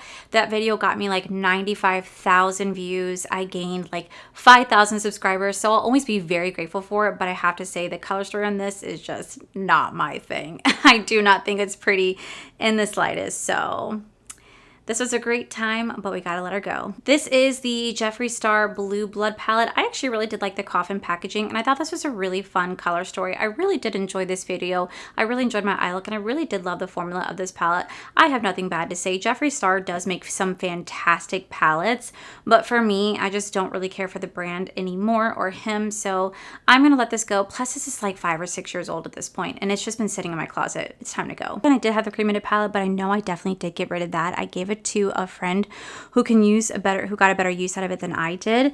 And then I had the little mini Conspiracy Theory, the Conspiracy palettes. I also got rid of both of those. There's 2 different versions, one with the green, one without the green. I did declutter those long ago. So all I have left is 2 palettes. Now, again, I did not buy these palettes. These were actually sent to me when they launched, because again, I had some amazing subscribers who really wanted me to review these, and I kindly asked them not to send it, but they still did. So unfortunately, I just never got used to it. I offered to give them money, but they were so sweet and said no, I have to keep it. So I just sat there. So I'm actually gonna give these ones to friends if I can. I don't even know how to open this. How do you open this? This has never even been opened. Okay, so here is what's this one called? Blood Money palette. Like I said, this was gifted to me. Really pretty. Someone thought that I would really love this, and I thought that was very sweet. I offered to pay for it, but they were very kind and said no. But really, really pretty color palette. Definitely would have been something I would have been obsessed with way back in the day. But I'm gonna go ahead and give this to a better home. But since it's never been used, I'm gonna go ahead and give this to a better home. Alrighty, last but not least, again, I did not buy this. My friend Mikey actually bought this for me because he knows how much I love orange palettes. So he sent this my way. I protested and said, please don't. But he's like, nope, you don't have a choice. So I'm gonna show it to you guys. I only looked at this one time. I don't think I even ever... I only looked at it. I only looked at it, and I thought that was so sweet. I, again, tried to give my friend Mikey the money back, and he was just like, nope, not happening. So let's see. This is the Pricked palette. She has never even been touched. It's a pretty color story. Mikey knew exactly what he's doing when he bought this for me because he knew how much I love color stories like this. And I even said in a new makeup release video that I thought this was a really gorgeous palette, but I told him don't waste your money. I wouldn't have used it. And sadly he did, but I was able to pay him back. But yeah, really pretty palette, but definitely time that it goes. Hey guys, so that is my entire eyeshadow palette collection and declutter. Let me show you guys how many palettes I kept, how I organize it, versus how many palettes I decluttered, and how many palettes I had overall. Okay guys, remember my eyeshadow palette collection right before? And this is after. We definitely have a lot more space. So I'm going to kind of start off over here. We have now an empty bin, which I'm so excited about. This little drawer right here, this is just going to contain a lot of my smaller palettes. There's really no rhyme or reason for the organization. Just like all of my smaller palettes are going to kind of go in here. So I just know this is my smaller one. So we have a mix of like Makeup by Mario, Floraces, Kaleidos, Ofra, Colored Rain, Makeup by Mario, YSL, and we're also going to have my ABH. In this drawer, this is my entire Odin Eyes, minus a few products that are not in there, but this is my entire Odin's Eye Cosmetics drawer. Down in here, we have all of my Milk makeup, my Anastasia Beverly Hills, more Kaleidos, Lawless, along with my Odin's Eye Cosmetics singles. Up here, this is going to be more of my indie brand section. So we're going to have all of my Bella Beauté bar, my Abdet Cosmetics, and all of my Inslee Rain palettes are going to be found in here. Down here, this is going to be all Nomad and Fantasy Cosmetica. That's literally all the store is Nomad and Fantasy Cosmetica. Down here is going to be kind of a mix of things. So we have one of my BH palettes. We have all of my Game Beauty, my Lethal Cosmetics. We have By Us. We have Alter Ego, we have Cleona, we have Kaleidos, we have Endangered Cosmetics, Adriana Nicole, What's Up Beauty. This would be kind of just assortment of indie brand palettes are going to be found in there. Y'all, this whole section used to be 2 Colourpop sections. I was able to condense my Colourpop palettes down to one drawer. One drawer, guys. Remember how big this used to be? I used to have over like 120, 130, maybe even 150 Colourpop palettes at one point. I'm down now to one drawer. I'm very proud of myself. I never would have done that, but I knew I needed to let things go, so I officially did. So instead of being 2 drawers for Colourpop, now we just have one big drawer. Over here, we just have my Cosmic brushes, one Jaclyn Hill. I only kept one Jaclyn Hill. We have Odin's, some of the Jaclyn palettes. We have in a little bit of the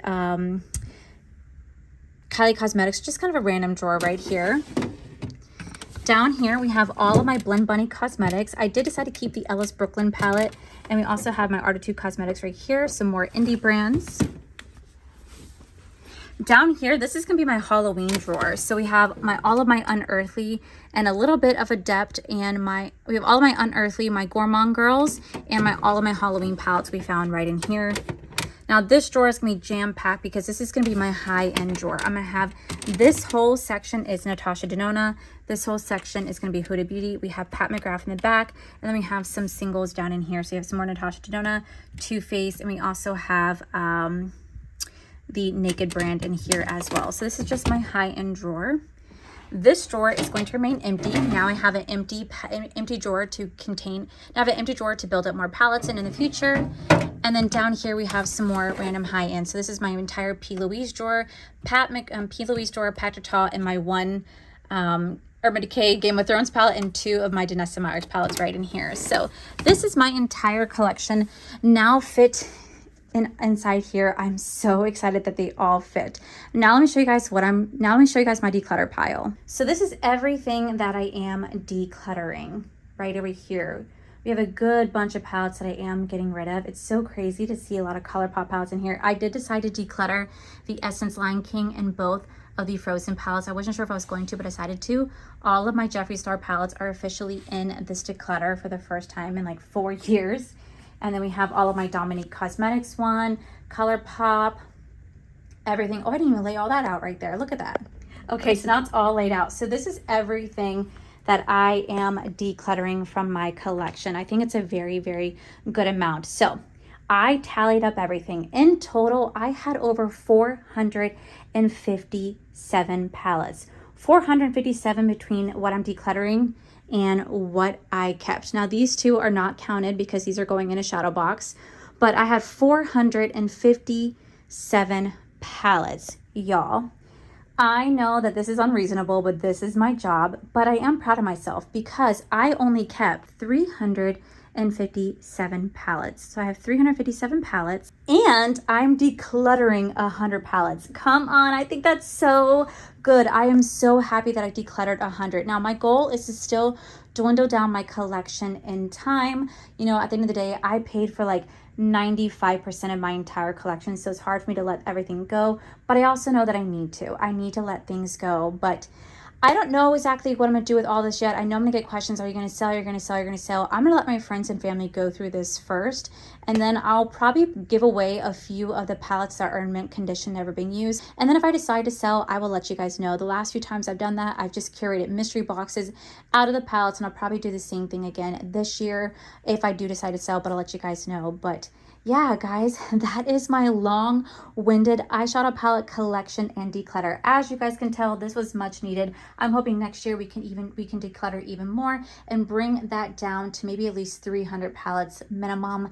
So I'm still looking forward to it. So with that said, guys, that is it for today's video, guys. If you guys enjoyed today's video, please make sure you guys give this video a cheeky thumbs up. Don't forget to subscribe to my channel if you guys have not already, because I do post 3 to 4 videos every single week. Make sure you guys head over to my other channel Make sure you guys head over to my other channel. It's R for Life. You guys get to see my cool, wonderful adventures, my amazing husband, Corey. And as always, the biggest thank you goes to these beautiful, wonderful page members you guys see right here. Thank you guys so much for everything. And to my subscribers and viewers, thank you guys so much for being here. Whether you guys like this video, you guys thumbs down this video, either way, thank you guys so much for being here. I love and appreciate each and every single one of you. So with that said, guys, I love you, and I'll see you guys in my very next video.